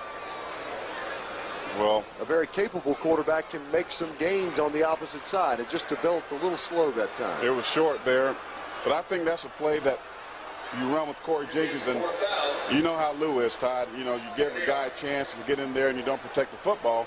Now in this situation, you can't use a guy like Corey Jenkins, who you probably would have used if he would have not fumbled that football early in the ballgame. Bill Petty, though, is capable of making those successful runs. I mean, he runs a 4.6. He's just had those bad ankles. He's more of a north-south runner. As Tyler Dean comes on for the first time this evening. And Tim Gilligan is back to receive the punt. He gets a little sideline there, and he's got some big-time room. Oh, he may be gone. Gilligan tries to stop him, and Ryan Brewer finally knocks him out of bounds on the 16-yard line. Wow, that's the thing, Todd. Gilligan, wide receiver, 5'8", 164-pound sophomore. That's the thing you don't want to do. You don't want to give a team who's come across the country to play in your stadium, do not give them momentum. And the special team right here, you got to break down. First of all, your gunner gets knocked down. Now look at this. You're just running by the ball carrier. Up the field, and your kicker gets knocked down. Great leap right there. And who else but to save the tackle is Ryan Brewer, hustling to the football. But the thing you can't do, Todd, you can't give up those kind of plays on special teams. I mean, you got to be sound in your special team department. In the Gamecock, that's probably their weakest link. Well, till we get this cleared up, I believe it was a block in the back. The punt was for 42 yards, the return of 53. But thankfully for the Gamecocks, they're going to bring it way back to the 35-yard line. So Gilligan's return will be nullified by the penalty. Especially those who have traveled to Columbia for today's event. Well, Dan Hawkins cannot be happy about that, Todd. You get a big play like that on the punt return, and you get a penalty and brings it all the way back. So Dinwiddie will have to do it the old-fashioned way. He hands it off to Wingfield on the move to the outside, and Sheldon Brown says, no, you're not going to get around me. Nice tackle that time by the Gamecocks. Attendance today, 83,019. That's the largest home opening crowd in USC history. Previous was 82,605 versus East Carolina in 99. Sixth largest home crowd in history. 4 yards, 2nd and 6 now for the Broncos. Been kind of status quo here. Crowd settled down a little bit in the second quarter with 1:42 to go.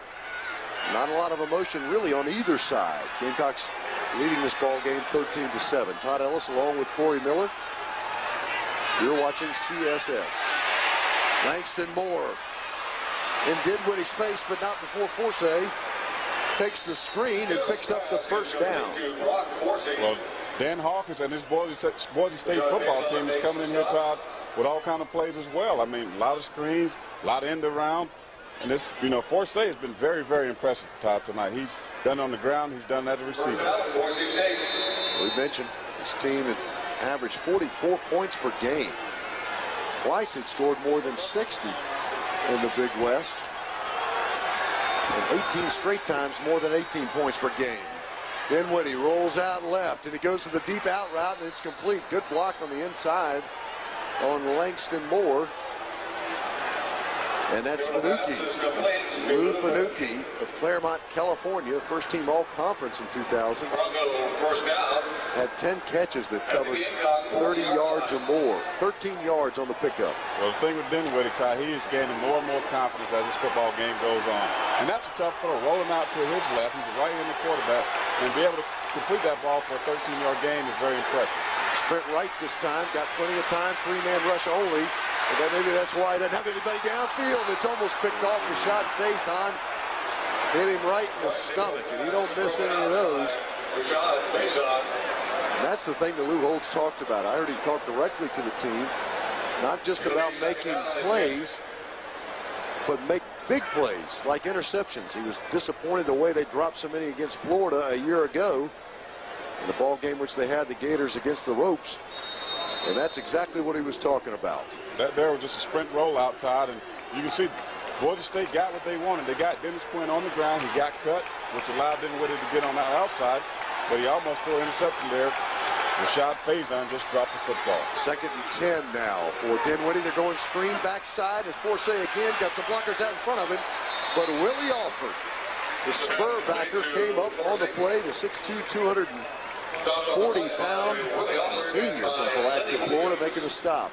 That's actually one of his specialties. We saw him do that many times last year, Corey. He made a lot of plays defending the screen pass, and Willie Alford is a good player to have in the football team. Gamecocks feeling a little pressure by Boise State. 25 seconds to go in the second quarter. Carolina leads 13-7. It's 3rd down and 7. And with 25 seconds to go in the half, Dinwiddie going to try to come up with something to get his team into scoring position. 3rd down, though. He better pick that up first. Shotgun, no pressure. He steps up into the pocket, throws the square in, and what a catch. Jay Swilling again on the deep square end. A ball that was floated a little bit high. Coverage that time by Carolina was not enough to pick up the 1st down and well inside the territory. Look at the clock running. 18 seconds to go. Dinwiddie quickly up under center as we look at the deep comeback. Plenty of time to throw it. And there's Dinwiddie killing the clock with 16 seconds to go. We mentioned Calichi, their Lou Groza Award nominee, 2-time all-conference kicker, 29 of 33 field goals. He led the conference in scoring last season. So you know they feel very confident about bringing him up here as the ball's on the 13-yard line. But look at check out the catch here. Look at that. Leaps up in the air, feels the pressure. Not a great throw, but the receiver was impressive catching the football right there. Big time catching the pressure right there. Motion by Wingfield. They're going to sprint left. Pressure by Carolina, and he had Wingfield, but he drops the football. And I tell you what, Dinwiddie can throw. He's got an arm on him. He's coming up gimping right here, Todd. But the thing, again, I'm going to go back and say this. A guy like, you can see here, again, half roll to the left, throws the football, perfect strike to the receiver, just does not hold on to the football. But this guy's been impressive. First time starting 83,000 plus fans. This guy's come here, kept his composure, and playing pretty well today. 1 timeout left for the Broncos as they plan their strategy with 12 seconds to go in the half. 3rd down and 10. Ball could be a 1st down just inside the 3-yard line. 2 receivers left for Dinwiddie. He's going to sprint again. Rod Thomas with the pressure. He can't close him out. Dinwiddie throws it away over the Carolina band, preparing for their halftime. Well, that's a smart play. You know, you get the pressure, guy misses the sack, you throw the football away. Don't force a throw. You don't get at least a field goal here. You got the best field goal kicker in the West here. You're going to get pretty much a sure 3 points. Throw the football away. Don't force it. Don't get the interception. Yeah, it's always better to knock out a tuba player rather than throw a pick down in the red zone. Calichi, as we mentioned, solid kicker. Blocked! And Rashad Faison has got it at the 30-yard line. Can anybody catch him? Calichi's in now. He cuts back across the field. He's got plenty of blockers inside the 20-yard line. Oh, my God. Just like that, clock is gone. The half is over. Carolina has scored. Touchdown, Rashad Faison. We talked about this guy, man for man, pound for pound. He's probably the best football player in the defense. I thought they would have a sure 3 points again. Bad snap, bad hold. The kick is blocked. Rashad Faison is recipient of a big touchdown here right before halftime. We got to line up kicking field goal, though. Listen at the crowd going crazy. Man, that's a big play going into halftime. They're going to go for 2. Look at Lou Holtz running down there. You think he wants to make a call? Easy, Lou. You don't have any cleats on. Don't want him to blow out an ankle. But clearly they're deciding to go for 2 as they should. The clock runs out, of course, but the rule is you have to kick the extra point. You get the opportunity to go for the conversion. That was a 30-yard field goal attempt, returned 70 yards by Rashad Faison. Boy, oh boy, and I was actually fairly impressed as we get a timeout now as we're going to think it over. Well, the crowd has been pretty quiet up to this point, and we get a blocked field goal. Rashad Faison gets the touchdown, and now the 83,000 plus fans tied back in the ball game. You can see here again. Now watch the hold right here. He gets the hold fine, just a low kick. I think that was Andre Goodman. Andre Goodman blocks the kick, and you can see here, Faison, you better be glad you made this touchdown because you don't want the reputation of the field goal kicker running you down. No but he makes a great move, great play. Again, the defense gets some movement. Boise State's moving the ball on him, gets the field goal block. The shot stays on again, scores a touchdown. Great play by the defense. Galakai not used to having that happen. He did 103 of 106 extra points. So that was just a little bit more then. As we wait, the Gamecocks, if you're a big fan of SEC football, then CSS most likely has a night that will be a particular interest to you. This fall, each weeknight is themed to a different SEC school. Check it out on CSS. Phil Petty now going for the 2-point conversion. He's got trips to the right and Derek Watson. You think right flat here as they got the ball in the hash mark. Long count. Larrell Johnson gives it to him. Now the sack. Phil's going to run for it. Well, I don't necessarily agree with that call, but I guess you're going with the spread formation after going to halftime here. Again, they get the touchdown, but miss out on an extra point opportunity by Phil Petty there. Great defensive play by Boise State defensive lineman. So not the cleanest half in the world, but the 21st ranked Gamecocks will take it as they lead the Boise State Broncos 19-7, and it's halftime.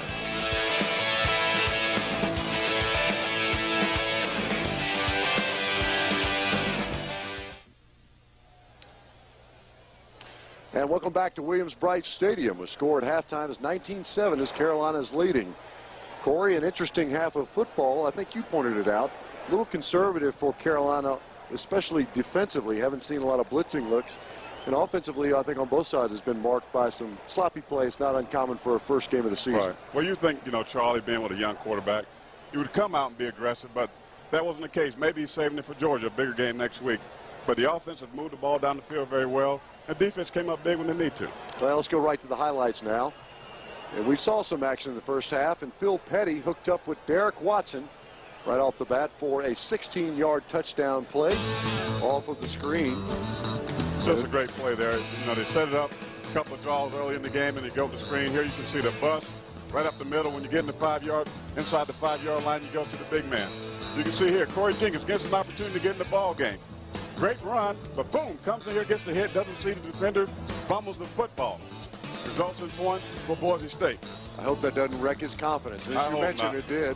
Brian Forsay comes back from 2 yards out and goes over the top, and they made a chance at it right before halftime. Langston Moore actually gets the block here, and 82 yards later, the little fireplug, Rashad Faison, gets a touchdown. Well, that was a great play again. Langston Moore gets his hands on the football as a result of a low kick. But Faison, you almost get caught here by the field goal kicker, but makes a great move. Todd scores a touchdown. Big play going in the half because this game is a lot closer than the score indicates. But again, the Gamecock defense come in big when they need to come up. Yards rushing there, surprisingly, 66 yards for VSU. They've had some times, 90 yards rushing for Carolina. Derek Watson with, as usual, 78 yards all-purpose himself alone. Look at the time of possession, though, Corey. Time of possession in favor of Boise State, 16 minutes, almost 17 minutes to Carolina's 13 minutes. Again, Boise State's a great football team. It will be interesting to see how Carolina handles the second half. Well, those adjustments are coming up when we return on CSS.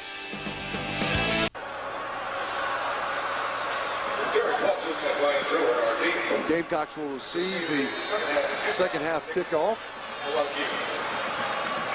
I believe that's Derek Watson And Ryan Brewer back to receive. Derek takes it about the 10-yard line. Got a couple blockers ahead of him.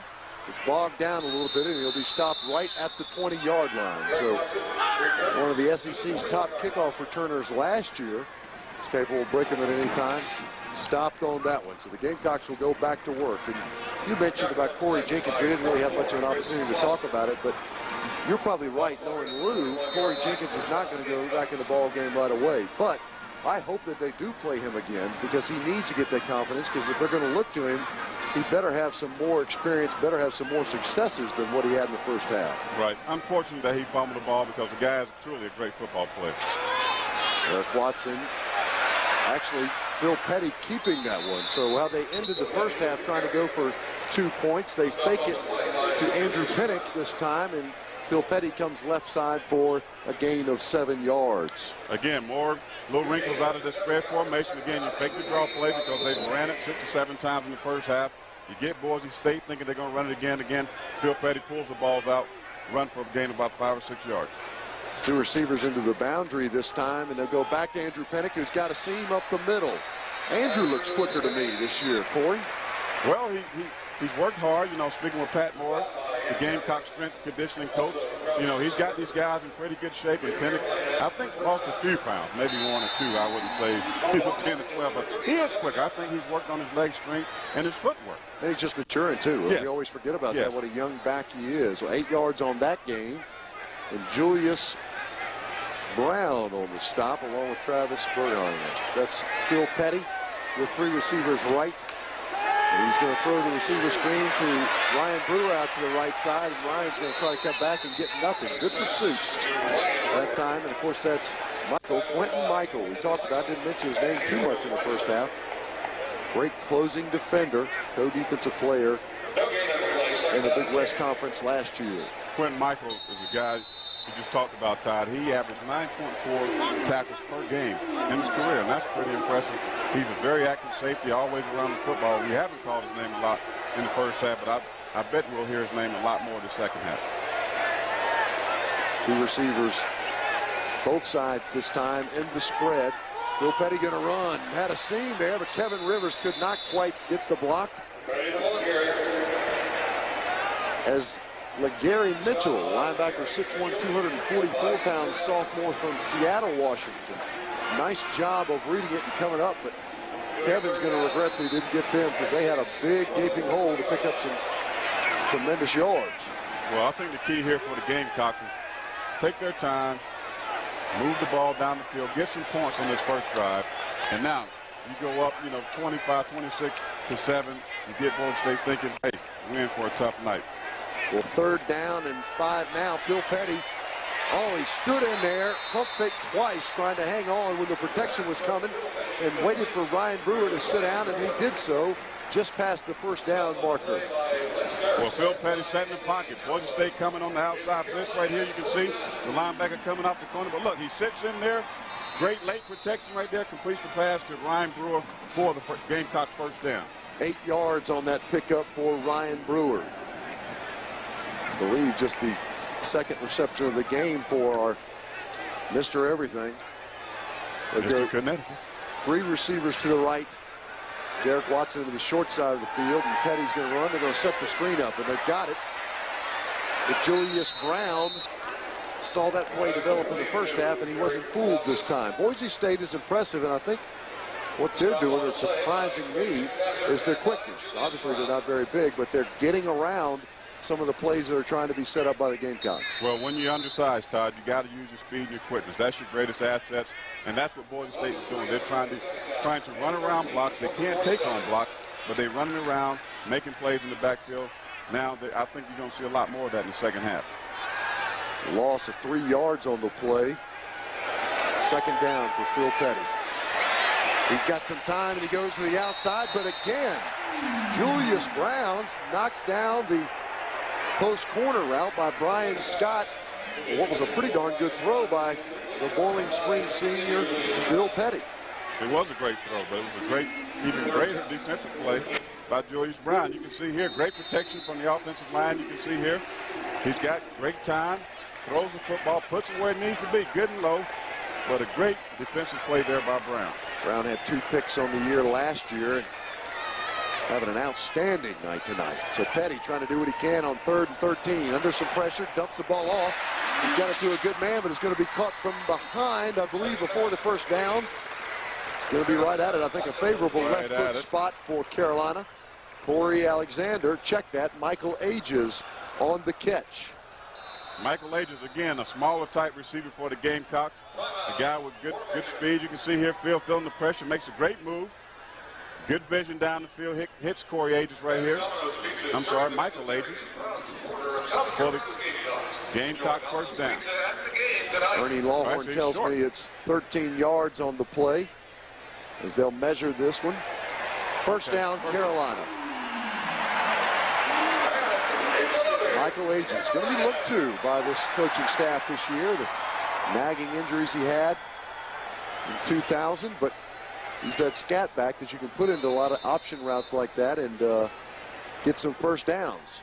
Art Turner into the game, one of the tight ends for Carolina. The exception of the 3 plays by Corey Jenkins, which resulted into a fumble. It's been Phil Petty all the way. Ball just outside the 40-yard line on 1st and 10. Pressure by Boise State. Derek Watson gets into the secondary.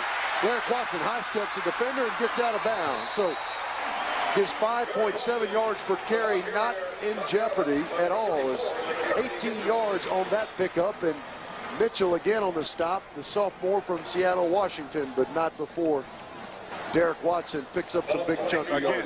Todd, the draw play is great for Derek Watson because why? He gets a chance, he gets to see the defense, he got great vision, great moves, but look, this is what I like. Boom. He doesn't take a blow, he delivers a blow, Todd, and you got to like that out of a running back. Derek starting to crank some numbers up. 7 rushes for 58 yards. 104 all-purpose. Pushing that figure again to be tops in the SEC maybe. 4 down linemen this time for Boise State. They bring pressure and they go isolation back inside. And that's LeGarry Mitchell again. It's at least his 3rd stop on this series alone. And Mitchell getting some penetration right there in the backfield. And that's how you slow down a Derek Watson is, by getting penetration. When the linemen are laying on you and you get push up front, Derek Watson can be very effective. But there you can see Brown get some penetration in the backfield, makes a stop. Bring up a 2nd down and 11. The ball on the 23-yard line. 10:15 to go in the 3rd quarter. This is Boise State and Carolina on CSS. Counterplay, good bootleg fake by Phil Petty. Plenty of time. Nobody open. Gonna run it. Gets to the outside. A nice job by Phil. We can't underestimate how important it is for a quarterback not to make a bad situation in that down and distance when you're in the red zone and you can run. Don't throw it into coverage. Pick up the 4-yard gain before Michael makes the stop. Well, that's why Phil's a good quarterback, Todd. He doesn't get to beat. A lot of young quarterbacks and experienced quarterbacks will try to force that throw down the field when you're having a great drive going. Phil is smart. He pulls down the football, runs, gets a positive gain of 4 yards right there. About the 2nd time, the Gamecock coaching staff getting warned on the sideline to back it up. They do so. And they'll bring up 3rd and 7. Pressure by Boise State. Throws to the outside. It's Brian Scott. And my goodness, it's nice to see him finally get on track to get a Carolina first down. Just not really drops early on in this ball game, but he just couldn't hook up with Phil Petty. Well, he did drop the touchdown early in the ball game in the 1st quarter, but you can see here, again, great protection. Boise State coming on, delayed blitz. A great strike there by Phil Petty. Brian Scott, 6'3", 6'4", big body guy, not that fast, great hands. There you take advantage of your size and the smaller defensive back, gets the first down. Now that was 10 yards. It's 1st and goal now with the jumbo set. High backfield. Watson dots the I. Pennick. They go back to the dive play again. Man, he comes out of that 3-point stance. Just rolling. But a nice stop that time by the Broncos. Well, when you get inside the red zone, you better make sure that you're ready for Pennick because he is the thunder, the boom of that offense when he gets in the red zone. You can see there, you got Pennick and Watson in the backfield, so you got a double dose out of thunder and lightning. Gives you a lot of options, and I've seen him work it in practice before. There's Derek's numbers. 8.2 yard average. He'll take that one. Hart Turner and Rod Tradford in, tight end. Spikes the lone receiver. Toss sweep to the left side, getting trailed, but they're not going to catch Derek Watson. Touchdown. Derek Watson. Derek Watson again on the sweep for the touchdown. You can see the guy got great vision right there. Great blocking out in front of him. And just leave it to him. He'll put it in the end zone. You can see here they went to dive first. Now check this out. It's just a pitch play, but look at the blocking. Look at Pennick. Look at your lineman. Now look at the vision by Derek Watson. And when you give him that kind of room, Todd, he's going to get in the end zone. Nice block that time. 6 yards, 15 plays on the drive. 6 minutes and 52 seconds as Daniel Weaver lines it up, and it's always interesting for Carolina, and the extra point is good. So Derek Watson gets his second touchdown of the evening on a 6-yard run, and Carolina leads 26-7.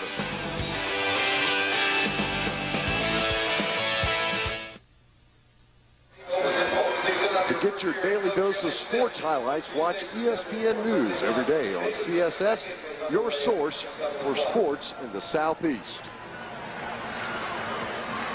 Here's another look at the toss sweep for Derek Watson. But you see the wrinkle here. You see that was an old guard pulling. It wasn't just a basic toss sweep to get the old guard out in front of Watson. Great block downfield again by Pennick. Watson's able to get the touchdown. You can see here, he's saying, holla at him, brother.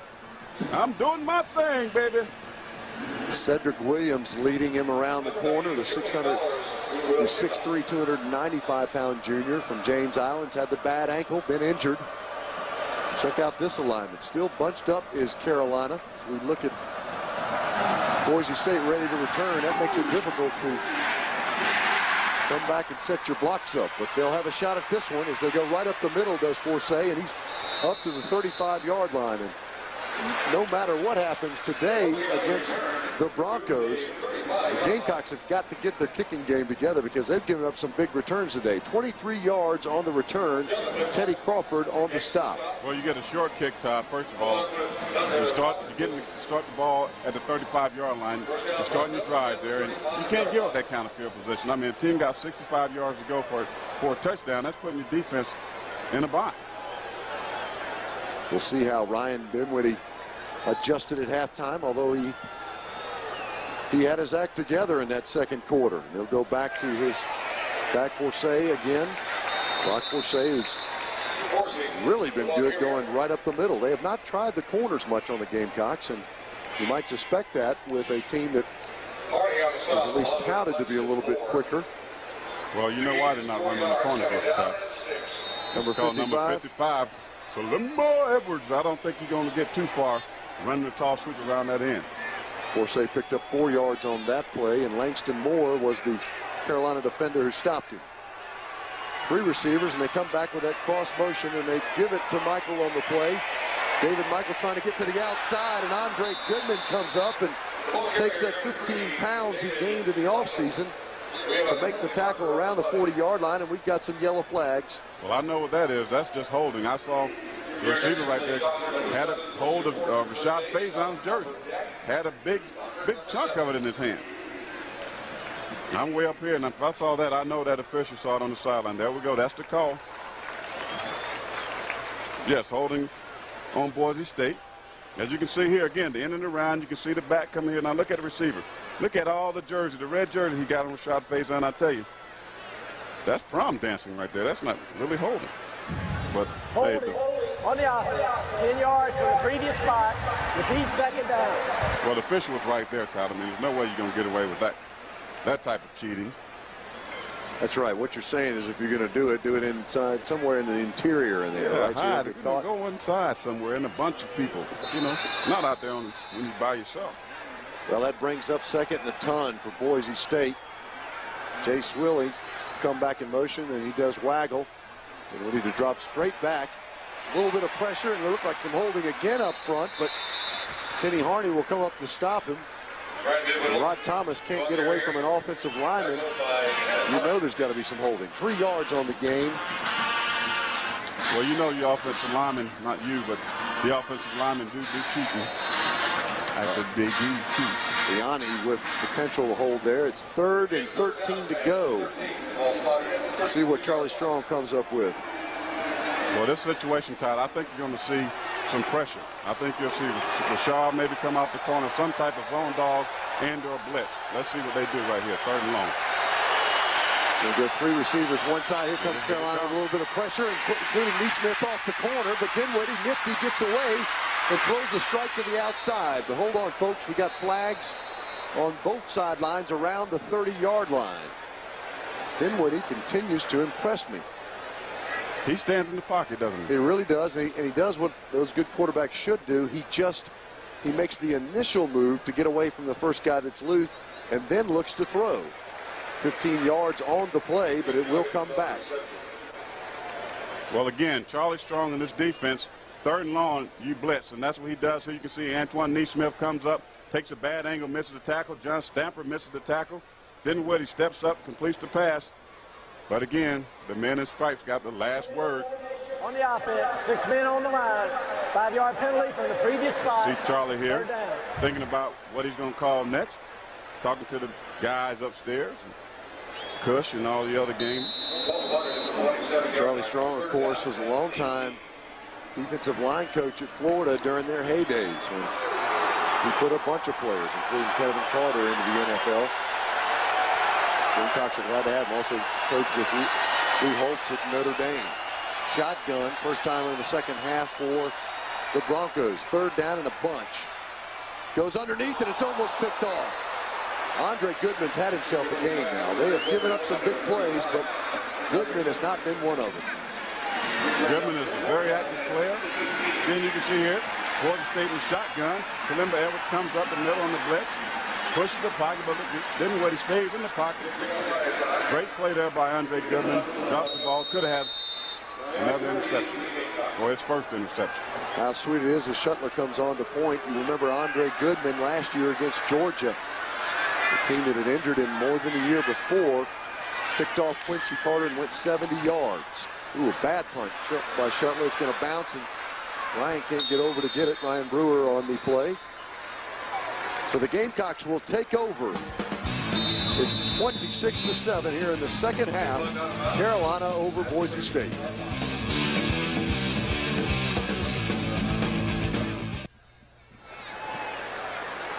Carolina will start 1st and 10 right on the 30-yard line. Phil Petty under center one of the few times this afternoon, and now you see why. Corey Alexander going to take it on the sweep from the wide receiver slot position.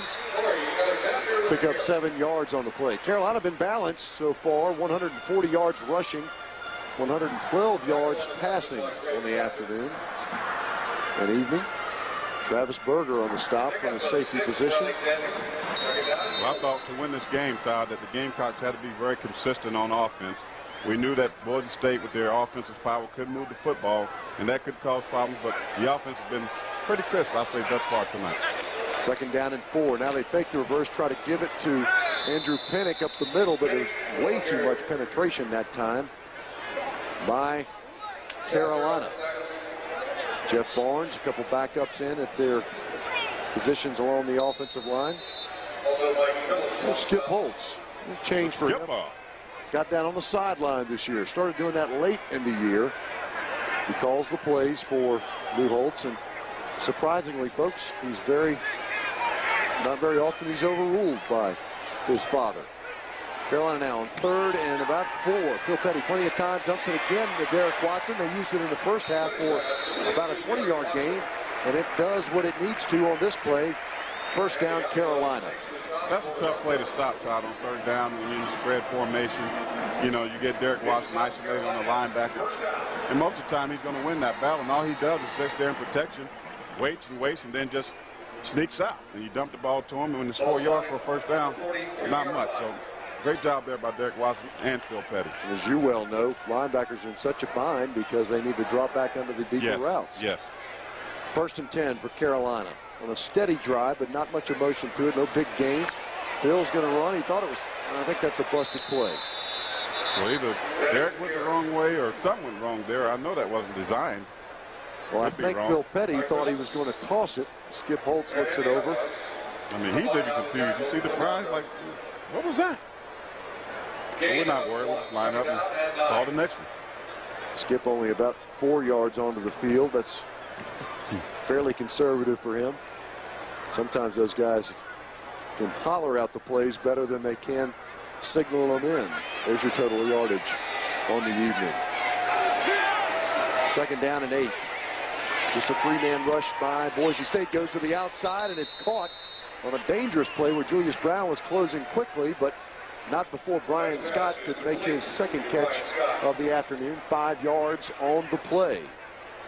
I like this Julius guy. He's very active, Todd. We've called his name a great deal here the 2nd half. He's around the football, very good corner, and he's good in run defense, too. He's come up and made some big plays down the corner. Well, you never really think this when you're out there just running your offense, but they would go to the other side. Julius is a sophomore, a little more experienced. 2 freshmen playing at the corner for the Broncos on the other side. 3rd down now and 4. Sprint left for Phil Petty. Got no room now. He's going to run. Good little turn, and Phil showing some speed. 1st down. Who said Phil couldn't run? I believe Corey Miller said. I'm sorry, my bad. 11 yards on the pickup for the Boiling Springs native. The Boiling Springs native. You can see here, you got a sprint roll out here to the left. Again, great protection up front. You can see here, he doesn't force the throw. He pulls the ball down, ducks his head, gets some positive yards. That's why this guy's a good quarterback again, Todd, because he doesn't make mistakes. Well, because of that, he received the Joe Morrison Award. Of course, the coach who passed away here that is now awarded to the top offensive player in the springtime. 2 years now he's done that as Phil Petty gets a timeout. A little confusion in setting that play up. South Carolina timeout. So Skip and Lou Holtz trying to get it on the sideline together. We'll take a break. It's Carolina leading 26-7. 2 minutes to go in the 3rd quarter.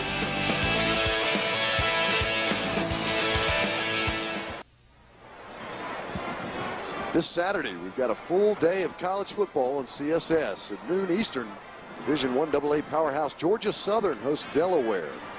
Then at 3:30 p.m., it's Central Florida and Syracuse. Finally at 7 o'clock, Troy State takes on Middle Tennessee State. That's right here on CSS, your source for sports in the Southeast. 1st and 10 for Carolina. The 41-yard line. Broncos showing some pressure, and they bring it. Again, after the timeout, a little mix-up in the backfield between Phil Petty and Derek Watson, but still produces a gain because of Derek Watson's skill. But a little rusty right now, Corey. Yeah, but, you know, the thing is, Boise State, Todd, again, they're undersized up front. They need to bring pressure. They got to do whatever they can to try to clog up those gaps. Try to slow Watson down. I mean, because you got to get penetration in the backfield. This guy's going to hurt you. Phil Petty's numbers right here, 13 of 18, 122 yards, and a TD. Pretty good numbers there for the Boiling Springs native. Petty going down the sideline, got Atkinson, and it's knocked down. Julius Brown, who else? Julius Brown. I'm telling you, Todd, this guy is a great football player. He's all over the field, but that ball was a little underthrown there by Phil Petty. It was. James Atkinson had a step on Brown, but Phil could not get it up to the left shoulder and the outside and long enough. You see here, I think he just put a little bit too much air on this football. It hangs up too much, gives Julius Brown time to recover, gets his hand there. You know, I can see Atkinson there trying to use his right shoulder to just get a little bit of separation. You can see here, takes his arm right there, boom. But Julius Brown, great defender, gets his hand up, knocks the football down. Brown from Stockton, California, as are many of the Broncos. They had 9 of 11 games last year. Pressure again now. Phil Petty gets a block up the middle and goes on the slant route for a 1st down, and Brian Scott, Darlington, South Carolina, gets the pickup. He's Mr. South Carolina football for that reason. 13 yards on the game. Brian Scott with an acrobatic catch right here again. Phil Petty makes these throws best. These little slant and in routes you can see here. Right there, the defender's right there, but Brian Scott gets up in the air, gets his hands up. You can see here, watch the block here by Watson. Boom! Stops the defender, ball's up in the air. Brian Scott comes up with it for the Gamecock 1st down. Speed is important, but using your body to shield from that defender is also as well, and Brian Scott did it that time. Now, perfect pass on the swing right to Ryan Brewer on the outside, and there's the Brew man. Look at him driving for more yards. That's what makes him a favorite. He's a special guy, Todd. He does it all. Punt return, he plays receiver, running back. You know, if need be, I think the guy can play quarterback. 9 yards on the pickup for Mr. Ohio football. People don't realize that he was voted player of the decade in the state of Ohio for the 90s. I don't have to tell you folks, players that come out of that state. 3 receivers this time. Derek Watson, no, but Phil Petty's going to fake it, run to the outside. Picked up a good block from Ryan Brewer again, but Michael from his safety position wasn't fooled completely at least and stopped Petty. 7 yards on the pickup. That was a great fake right there, Todd. He even fooled you. But you thought Watson had the football. Great fake there by Phil Petty. Gets around the corner. Good block by Brewer. Picks up another Gamecock first down. If you or I were sit here to break down what we've seen different tonight from the Gamecocks than we did last year, other than Charlie Strong being slightly more conservative defensively, it would be those quarterback runs off of the draw plays that would be the difference. And that can be, I believe, Corey, a very valuable weapon. That's the end of the third quarter. 3 down. Carolina leads it 26-7.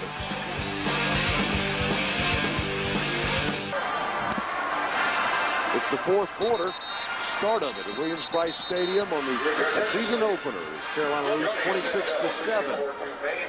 If you want to keep up with what's going on CSS each day, then the place for you to go is the CSS website at www.cssports.com. You'll find our weekly schedule there as well as other information about our network. CSS, it's your source for sports in the Southeast.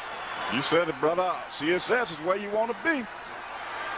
1st and 10 now for Carolina, right at the 10-yard line. Toss sweep again. Good block by Pennick. Can Watson get to the sideline? He cannot. Travis Berger on the stop. Up nicely from his safety position. That was his great pursuit there by Boise State Broncos. You can see Pennick picks up the defender, gets a good block. But the pursuit of the defense ran Watson down, and Watson's coming up gimping here. Hope he's okay. He's not grabbing the hamstring, and that's the main concern that he's had where he's pulled it. But keep an eye on him on the sidelines. They work on him. That'll bring Pennick into the ball game. Ages split wide right. There's not the 25-second clock. The timeout. No, Boise State called timeout. Looked like they didn't get lined up properly or didn't get the call in from the sideline. So you can see that they were in a little bit of an uproar out there. So had to call the timeout. As you can see, Dan Hawkins want to talk it over with his football team as we go into the break here. 14-19 to go in the fourth quarter. 44, California 17. We're back in the fourth quarter as you get a look at Derek Watson on the sideline that's Rod Walters in the tie to the right, the athletic trainer, Dr. Rod Walters. Looked like he maybe cramping up, Todd. He rubbing his calf there. Phil Petty sets the screen up after having to drop back about 15 yards before he could get it off, but it was enough to get it to Ryan Brewer with very little gain. It's going to take us now to 3rd and 10. There's the numbers we mentioned. That's just carries alone. 175 yards. 2 TDs, 2.7-yard average. Well, Mr. Connecticut football, Ryan Brewer. That would be Ohio. I'm sorry. Well, you got so many, Mr. Connecticut, South Carolina, New York, Pageland, Greensboro. No, I'm just... Troy, my bad, Ohio, my bad. I mean, you got 3 running backs, Mr. Something. Phil Petty going to take a timeout now. 13:31 to go. The Gamecocks in the red zone trying to come up with something to get them in that Carolina 6-point range.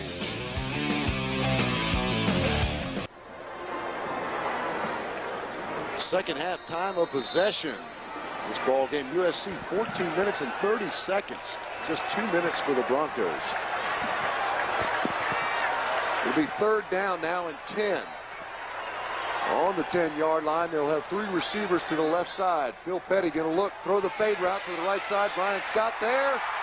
He's out of bounds. Could not get the left foot down as they were battling Quentin Michael and Brian Scott. Well, that's a good call by the official. He didn't get his feet in right there. Phil Petty just led him a little bit too much there to the outside. You can see here, this just in the shotgun, just step and throw. You can see here the ball floats, hangs a little bit too much to the outside. Again, great coverage there by the defender. You can see there they battled for the football for possession right there. Yeah, just a little bit to the outside, and Oh, my God, this is kind of scary right here. But let's check this out. Eric Kemry and Dan Weaver will make the attempt. And a good kick. And it's good. 28 yards on the field goal for Dan Weaver, and by far the best his footballs look coming off of the hold of Eric Kemry. So the Gamecocks back on the scoreboard after being bogged down a little bit by the Boise State Broncos inside the 20-yard line. They lead this ball game in the fourth quarter, 29-7. Well, I think if this game was close, Todd, Lou probably would have went for it again there. But, you know, when you're ahead, you got the game in control. You know, we pretty much got this thing wrapped up. Hey, let's take some time and practice our field goals. Let's get our snaps down. Let's get our holds down. And hopefully Weaver can kick it through the uprights, which he did right there for the 3 points. That was a 15-play drive. Come see the men's and women's soccer teams take the field at the 3rd annual USC Soccer Fest, Sunday, September 16th, 12:30 to 4 at Stone Stadium, featuring the Youth League attendance contest, where the league with the best attendance wins a free clinic with the USC men's soccer team. Admission is $1 for Youth League players in uniform. 50 yards on the drive and 15 plays, as we mentioned. David, Michael, Rock, Horsey. So the Gamecocks, not surprisingly, against a team that is used to winning 20 games in the last 2 seasons, has put some points on the board, but by no means dominated these Broncos. The ball ends up inside the end zone, but that's David Michael comes out again to pass the 30-yard line. And Carolina kickers that time not necessarily being the culprits of a bad return, as Jonathan Martin made the stop on the 32-yard return, but coverage not quite getting down there fast. Well, I think what you have to do, Todd, you got to go back to work on Monday, and you really work this area of your special teams really hard, and that's the kickoff team, because when you get into in the SEC play, Todd, the Tennessees, the Alabamas, Mississippi State, you got to play good on special teams, or else it's going to cost you a football game. So I think you'll see the Gamecocks work a lot hard on special teams next week. Toss sweep this time. And Willie Alford gets penetration out there and causes Michael, and he gets back up and makes the stop. Now that will get him some kudos come tomorrow on the film session. Willie Alford could not quite make it. He made the penetration, but then came back on the play. And the 6'2", 205-pound redshirt freshman from Palatka, Florida, showing some hustle late in the game. Well, here's just an option play. We see this more and more now in college and in the NFL. But you can see here, Willie Alford misses the tackle right here, but look at the resiliency right here. He gets back up, boom. Great hit right there. Could have caused a fumble, but I tell you, coaches love a guy who plays like that. Michael ran just 4 yards on the play, and they run wide receiver screen this time, and Andre Goodman not quite getting up there fast enough, at least not fast enough to keep Rashad Faison from making the stop. Faison, we got to keep an eye on him. 4-yard gain because he had shoulder surgery in the offseason as well, had hand problems. Not the biggest guys we've mentioned before, but he's a tough son of a gun. He'll be back in that lineup anytime he's nicked up. 3rd and 3. I bet you again we'll see the defense be a little bit aggressive. I think you'll see Kalimba maybe walk up and blitz. There he comes right there, takes on the block. And they go option to the strong side, and Dinwiddie leaping forward may have got the first down on the play. Kenny Harney from his linebacker spot making the stop. And it is a first down. This is Todd Ellis along with Corey Miller. You're watching CSS coverage of Carolina versus Boise State. Ernie Lawhorn on stats today. Scott Powers spotting. Appreciate their efforts. Fourth quarter here. 11 minutes, 53 seconds to go, and Carolina leading 29-7. And that's Jay Swilly in motion. Faison on the blitz. He can't get it off, and Putzer, the 6'5", 234-pound senior from Eagle, Idaho, makes his second catch of the ball game, and it's a pickup of 4 yards. Andre Goodman on the stop. Well, we've seen the Carolina defense or defenders tonight, Todd, miss several sacks. Had great possession right there, ready to make the tackle, but again, Faison comes off the corner, ducks his head, misses the tackle right there, Dinwiddie completes the pass. Dinwiddie again. Very evasive in the backfield. When you make Rashad Faison miss you, you've done something. 4-man front this time, and Kalimba Edwards is in his 3-point stance. He comes up the field, but it's going to be a sprint draw that is stopped. And stopped right at the line of scrimmage with Jason Capers making one of his first appearance on the evening. 6'4", 255-pound redshirt freshman from Hartsville, a very storied high school program here in South Carolina. Corey, that's what they're looking for. They're having trouble finding those backup 2 interior defensive linemen to come in that ball game and spell Dennis Quinn and John Stanford. Well, this is a great opportunity, Todd, to get him a chance to go in and get some reps, play, got his game under control, because you're going to need him down the road against these Georgias and other teams. 4-man rush, but there's no pressure whatsoever. No pressure, but an awful throw, so I mean, it worked out. It works for the Gamecocks, but that's got to concern you against what is often is certainly a very fine offensive line, but not of the caliber that the Gamecocks are going to be playing down the line. And the 4-man rush alone has not gotten it done for him. Faison there on the coverage. Well, I know Charlie, when we get in these big games, the SEC games, that he will turn it up, Todd. You're going to see a lot more Bliss, and you'll see a lot more Faison, Kalimba Edwards coming off the corner. Keith Shuttler, the punter, on to punt. He's got a long delivery, but he gets this one off, and Ryan Brewer's going to fair catch it at the 14-yard line. Well, I would think, Todd, that, being that this game is under control, maybe we'll see Corey Jenkins. You might see some players late in this ball game for Carolina get some action. It's a punt of 41 yards. We'll be right back.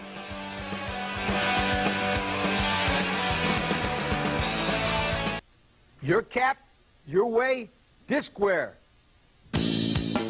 When it comes to pure excitement, nothing in our world compares with college sports. The traditions, the school colors, the rivalries, the athletes, and the element that binds this together and drives the excitement, the best, most passionate sports fans. For you, college sports fans, we introduce a patent-pending new sportswear line.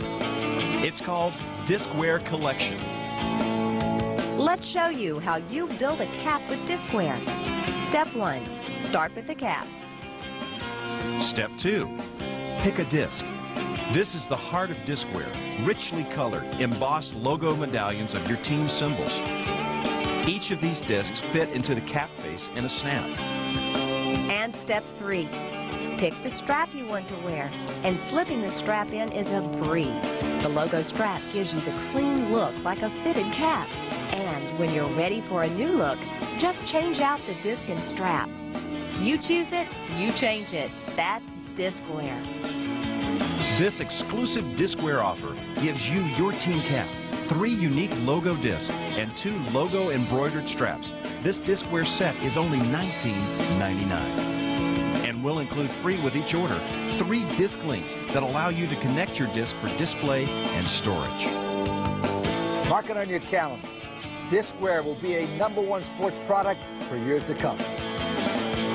This exclusive Discwear offer for either the University of Tennessee, University of Kentucky, or University of Louisville gives you your team cap, 3 unique logo discs, and 2 logo embroidered straps. A package that allows you to create 6 different cap looks for just $19.99.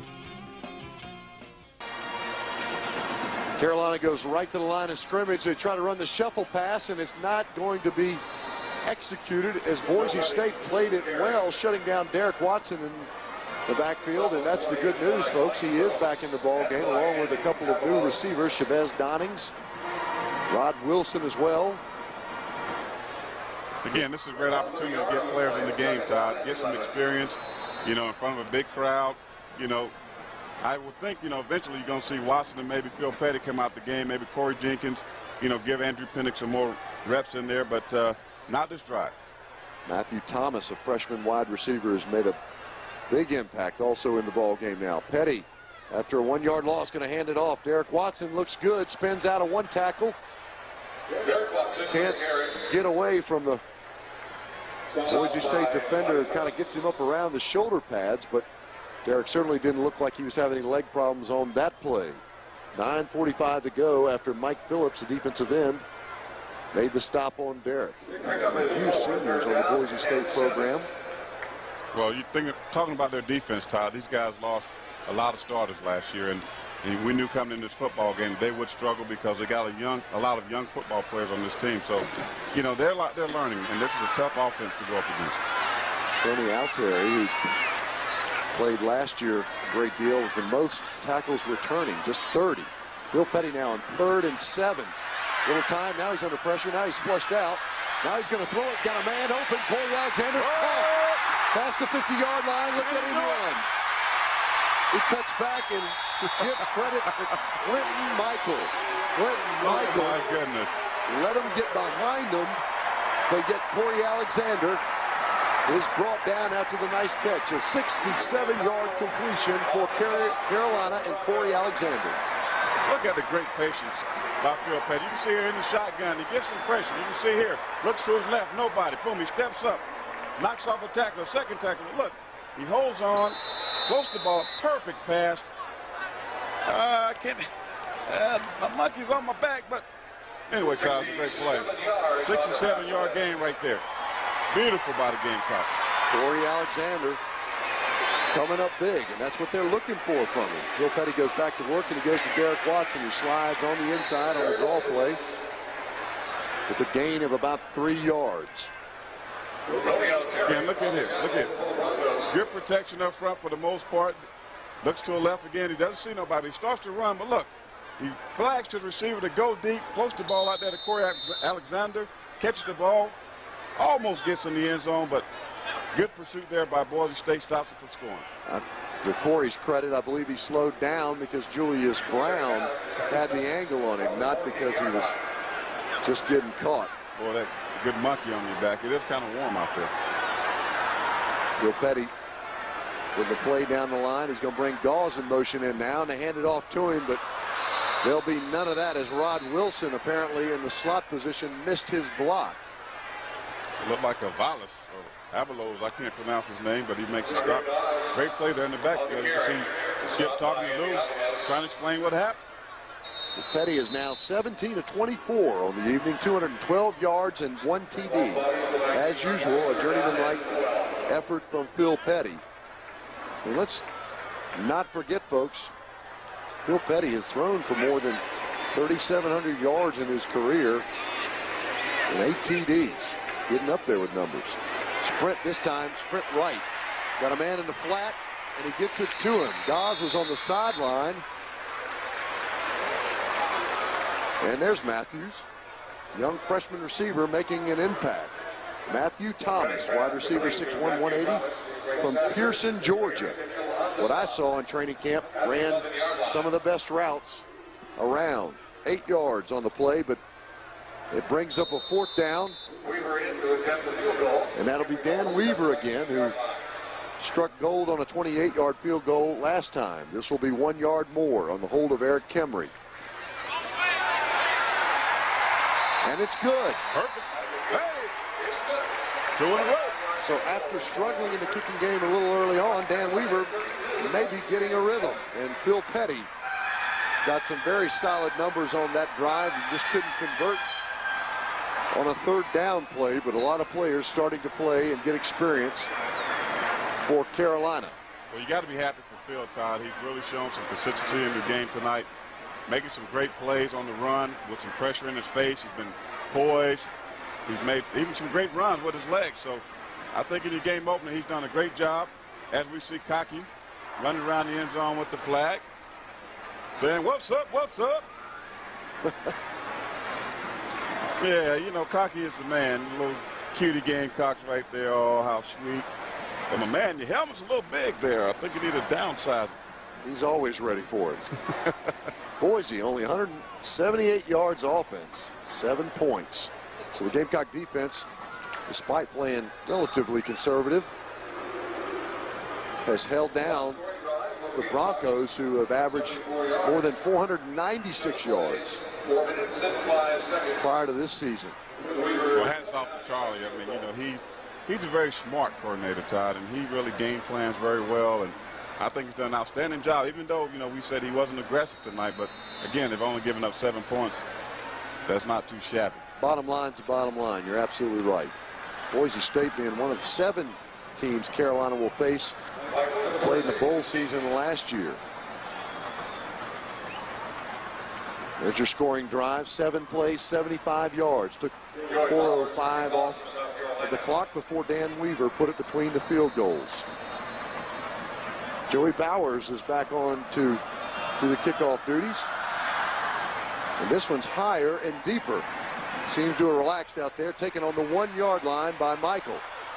And again, he finds a seam and gets up to the 28-yard line before Antoine Neesmith makes the stop. This is going to be one of the stats I think that Lou Holtz is not going to be happy with. When you look at the average starting line for the Boise State Broncos, it's going to be up around the 30-plus yard line, and that's not good, Todd. When you play these tough top 10, top 20 football teams, that won't get it done. Especially when you've got a Freddie Millens or some other of these fantastic players, Jabbar Gaffney, who play in the SEC, returning those kickoffs. They're going to hurt you. 4-man front this time with 6:27 to go.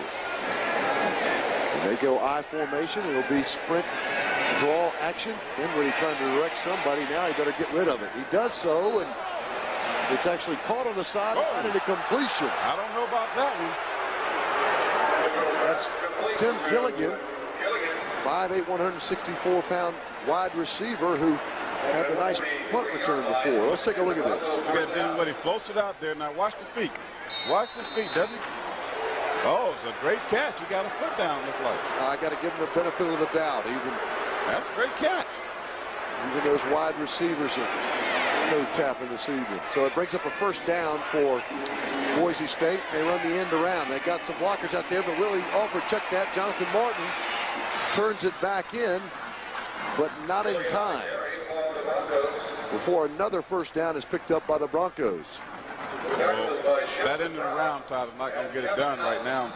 You're down 32-7, but you can see here again, about the 4th time they ran this play, and you can see there Jonathan Martin gets blocked, but look at him. He comes right back, chases the ball. Broncos get a first down. Sheldon Brown on the stop of the 12-yard gain, along with Kevin House, who I see in the ball game. I tell you, both teams, Todd, have ran this play several times tonight. And they see it again from Winfield. They fake it this time, and they go with Forte up the middle. Flags down on the play. It's either going to be a legal motion or holding. Sheldon Brown again had to make the stop from his corner position. 10 yards on the play, but it'll be brought back. 5-yard penalty, first down. Just 5 yards to back it up, but illegal formation again. So, you know, the offensive staff for Boise State are going to be looking at that. They brought some coordinators in from Oregon on both sides of it. Chris Peterson's the offensive coordinator. Looking at Dan Hawkins there. Not too happy. I mean, you just can't have that happen. Yeah, but I think Todd, he probably thought he'd score more than 7 points tonight too in this ball game. Dinwiddie dropping back, tried to throw the hitch route, and just got overthrown to Winfield. Bring up a second down and 15. I don't care what kind of offense you got. It's tough to come up with a play in this field position. There's your man, Louie. Pacing the sidelines. And I forget how many miles they say he walks during the course of the game. I read that somewhere. He walks maybe a couple miles up and down the sideline. Well, last year, some university officials thought he was walking too much. They actually gave him a pair of rollerblades. I don't think Lou will take advantage of that. Second down for Dinwiddie. He's throwing the seam route down there, and Jay Swilly is knocked down hard by DeAndre Island, but Swilly again giving up his body. Lou Holtz, 224 career victories. 30 years he's been in the business. Won a national championship twice. Check that. 3 times named National Coach of the Year. Was named SEC Coach of the Year last year. Due in no small part to the largest turnaround in SEC history. What was that he handed the official? A piece of something, maybe a piece of flag or something. Screenplay for Michael, the outside. Got some blockers. A good block. And picks up a big chunk of yardage, about 11 yards, but it'll be well short of the first down. And that was Jermaine Lemon on the play, who was on the bottom. Lenny Williams as well there, you see. but not enough for the first down. Well, I think this point in the game, Dan Hawkins realized that, there's no way we can win this football game, but let me take my young offense out here and just work some plays, Todd. It's kind of like a little scrimmage now. Let me get my guys acclimated. Got a pretty good crowd still, even though some people have left. But let's just work at it. Let's just work our game plan and see what happens. Let's hope the Gamecocks have the same attitude. Twitch to the left, and Dinwiddie couldn't get it put together, so he calls timeout. 4:34 to go in the fourth quarter, and Carolina's leading 32-7. For the kind of programming that you won't find anywhere else, you can come to the right place. CSS was launched by two cable providers, Comcast Corporation and Charter Communications, to bring you the exclusive sports programming. And CSS is available to you only through Comcast and Charter. For more information on our schedule, go to our website, www.cssports.com. CSS, it's your source for sports in the Southeast. Look at that beautiful moon, baby. On a beautiful night.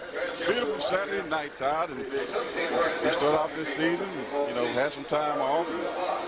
Man, I'm glad to see you, brother. I've been, it's been a long time. Looking good, looking sharp. You don't have nothing to do with me in the off season. I don't want to hear it. You don't call it, brother, man. You show me no love. Show me no love. Well, we got an interesting year ahead of us. The Gamecocks, of course, travel to Georgia to play the Bulldogs. And Mark Rich, under his first season as the head coach for the Bulldogs. That'll be next Saturday. Boise State will go and actually play Washington State at home on the blue turf. Well, that won't be an easy game by no means. No, it will not at all. Fourth down. Dinwiddie to go for it. Carolina still adjusting. Here comes Faison. Here comes the blitz. No pressure. Square in, and it's complete. Benucci still on his feet. Check that. That's Putzier. Putzier has got his third catch of the ball game.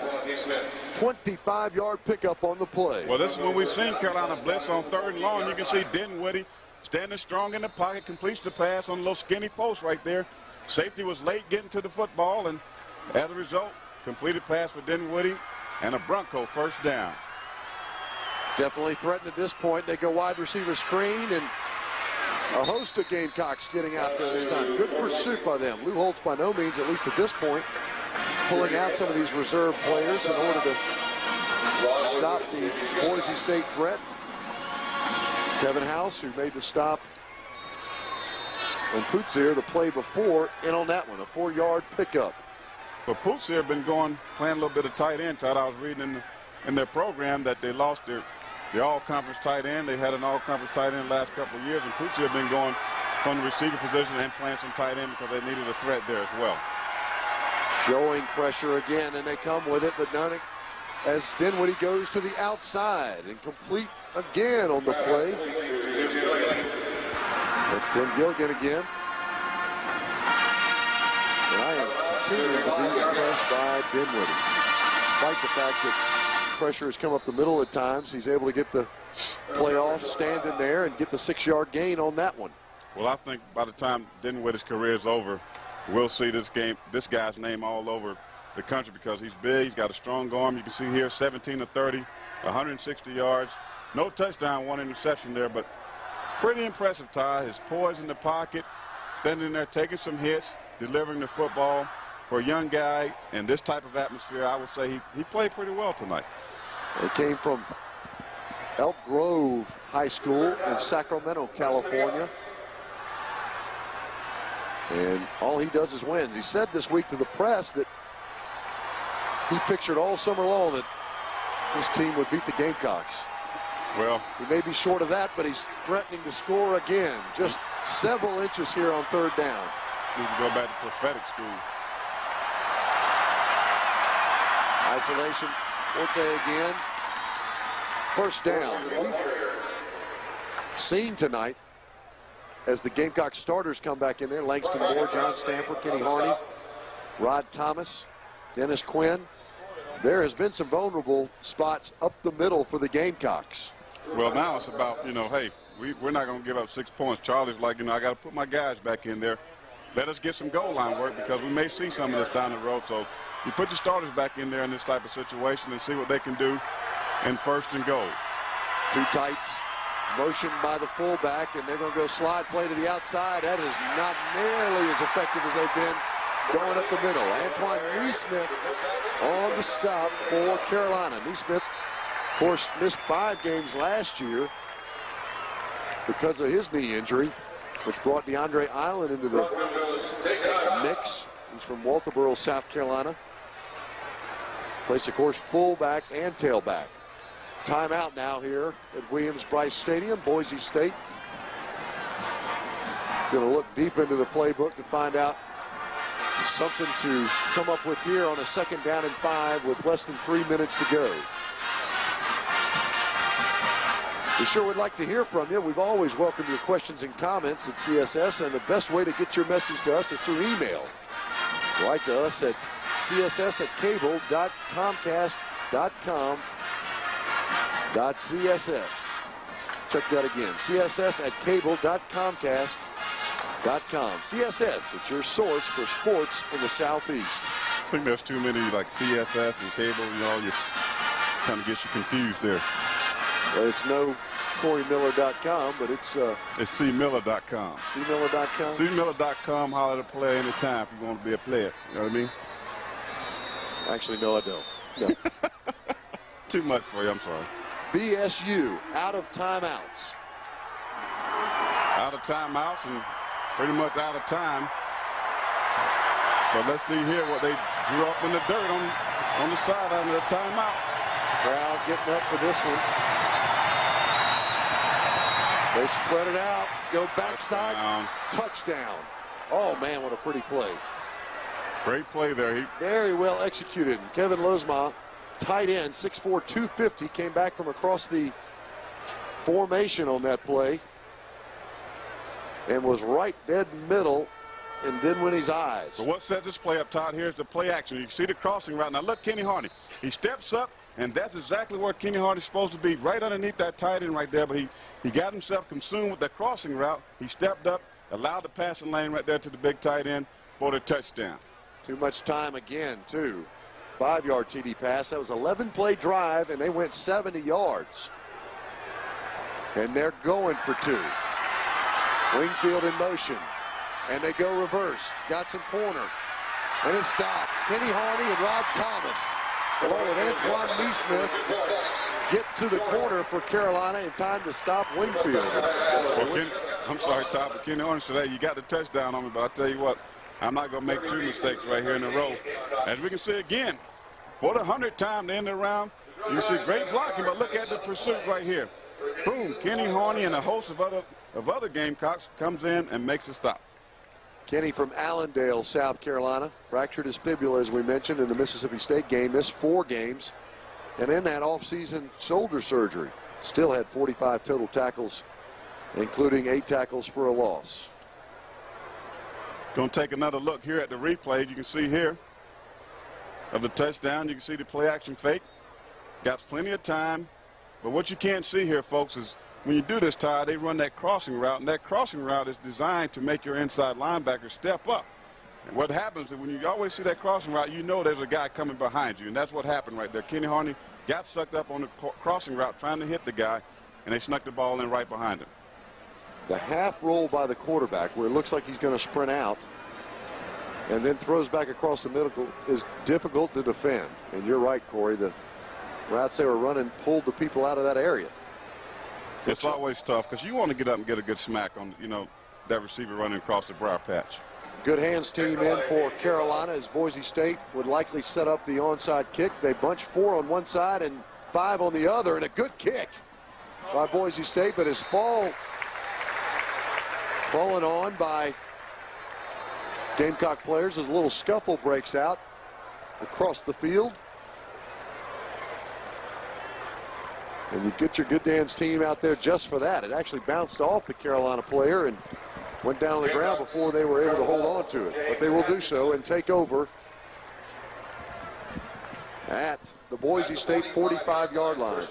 This doesn't surprise me at all. Dan Hawkins was part of that team, as we mentioned, that came back from 24-0 against Arkansas before losing that ball game. 3 minutes and 44 seconds taken off the clock in that drive. Corey Jenkins tied back in the ball game, and we can see here he probably run with the football anytime in the shotgun formation. Let's take a look. He will throw, but it'll be batted down and run after by Ryan Nelson, a defensive end for Boise State. Got his hands up, and then he wouldn't give it up. So Corey Jenkins, on his first attempt, throws an incompletion. But that's on the offensive line, Right. Todd. He let the defender get right in his face in the passing lane. Got his hands up, knocked the football down. You got to give a guy time to throw the football. Trevin Smith in the backfield now, as well as Mikhail Goodman in at the receiver position. Corey Jenkins at the quarterback. Smith will get it right up the middle. Who can forget Trevin getting in late in the ball game last year and going 80 yards on his first play? That'll help your average. That was sweet. 1 for 80, the 80-yard average. Chauncey Aiko on the stop of Smith. Now Dondrell Pinkins going to come into the game. Of course, Dondrell is right there with Corey Jenkins for fighting for playing time. He's from Camilla, Georgia, 236 pounds. For Cartledge last year, got some time at Alabama. He can throw it, though, and he'll throw to Mikhail Goodman on the outside. There's a flag on the play, and somebody's holding on to somebody. Well, he can throw. He threw that a little bit too far right there, but I think Boise State going to get called for cheating. Pass interference, looked like he grabbed the jersey of the receiver. Let's see what the bad boys in stripe call here. Pass interference on the defense, 15 yards from the previous spot. Automatic first down. Quinn Michael, the safety, doing some holding that time on the Carolina receiver. So Dondrell Pinkins getting some help from the opposition, but moving his team inside the 26-yard line of Boise State. They'll stay in the spread.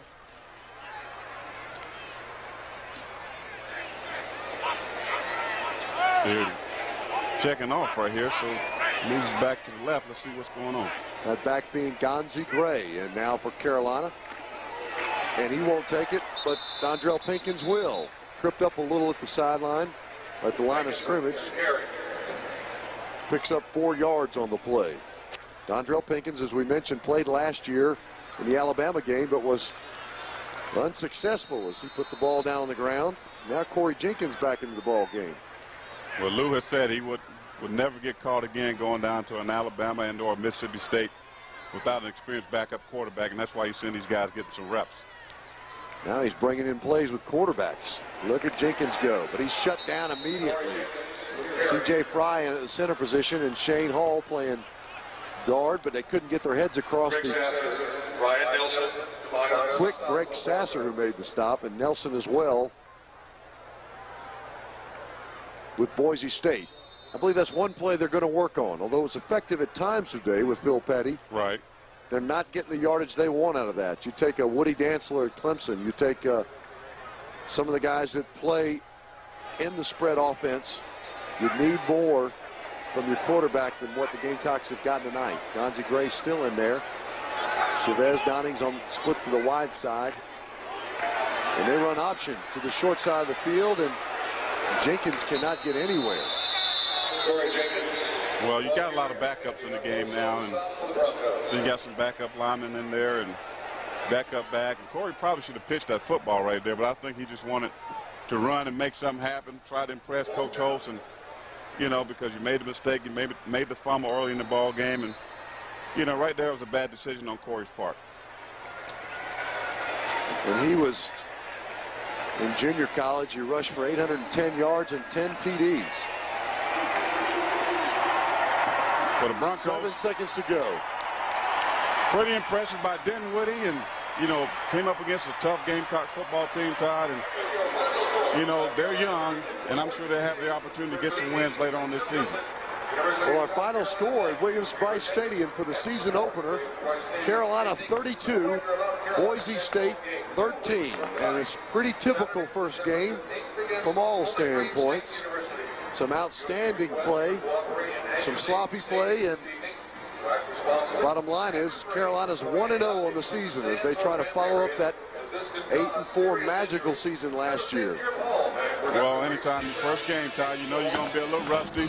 But the bottom line, as you said, Gamecocks come away with a victory, 32-13. Holla!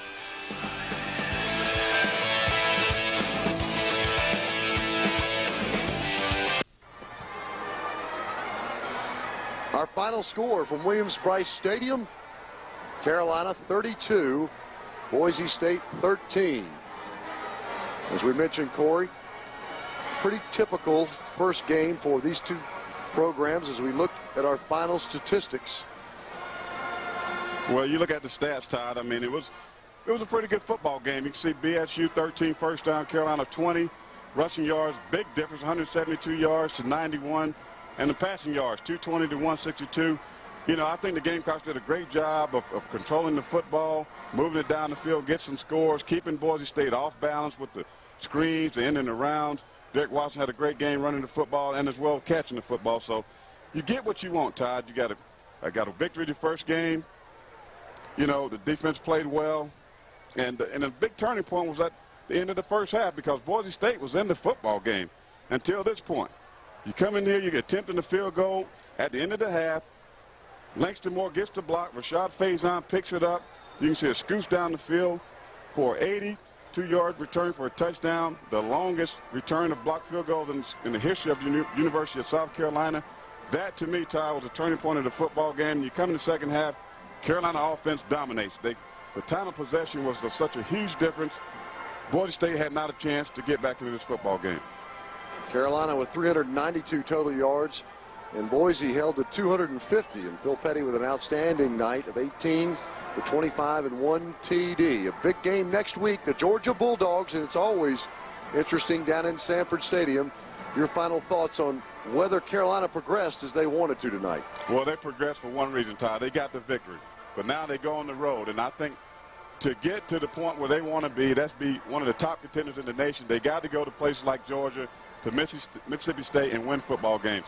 They're between the hedges, baby. What a challenge. And if they get this victory, I think the most important thing is to be 4-0, 3-1 the first quarter of this season. Then they off and running. So if they get the win next week, I think they're off to a good season.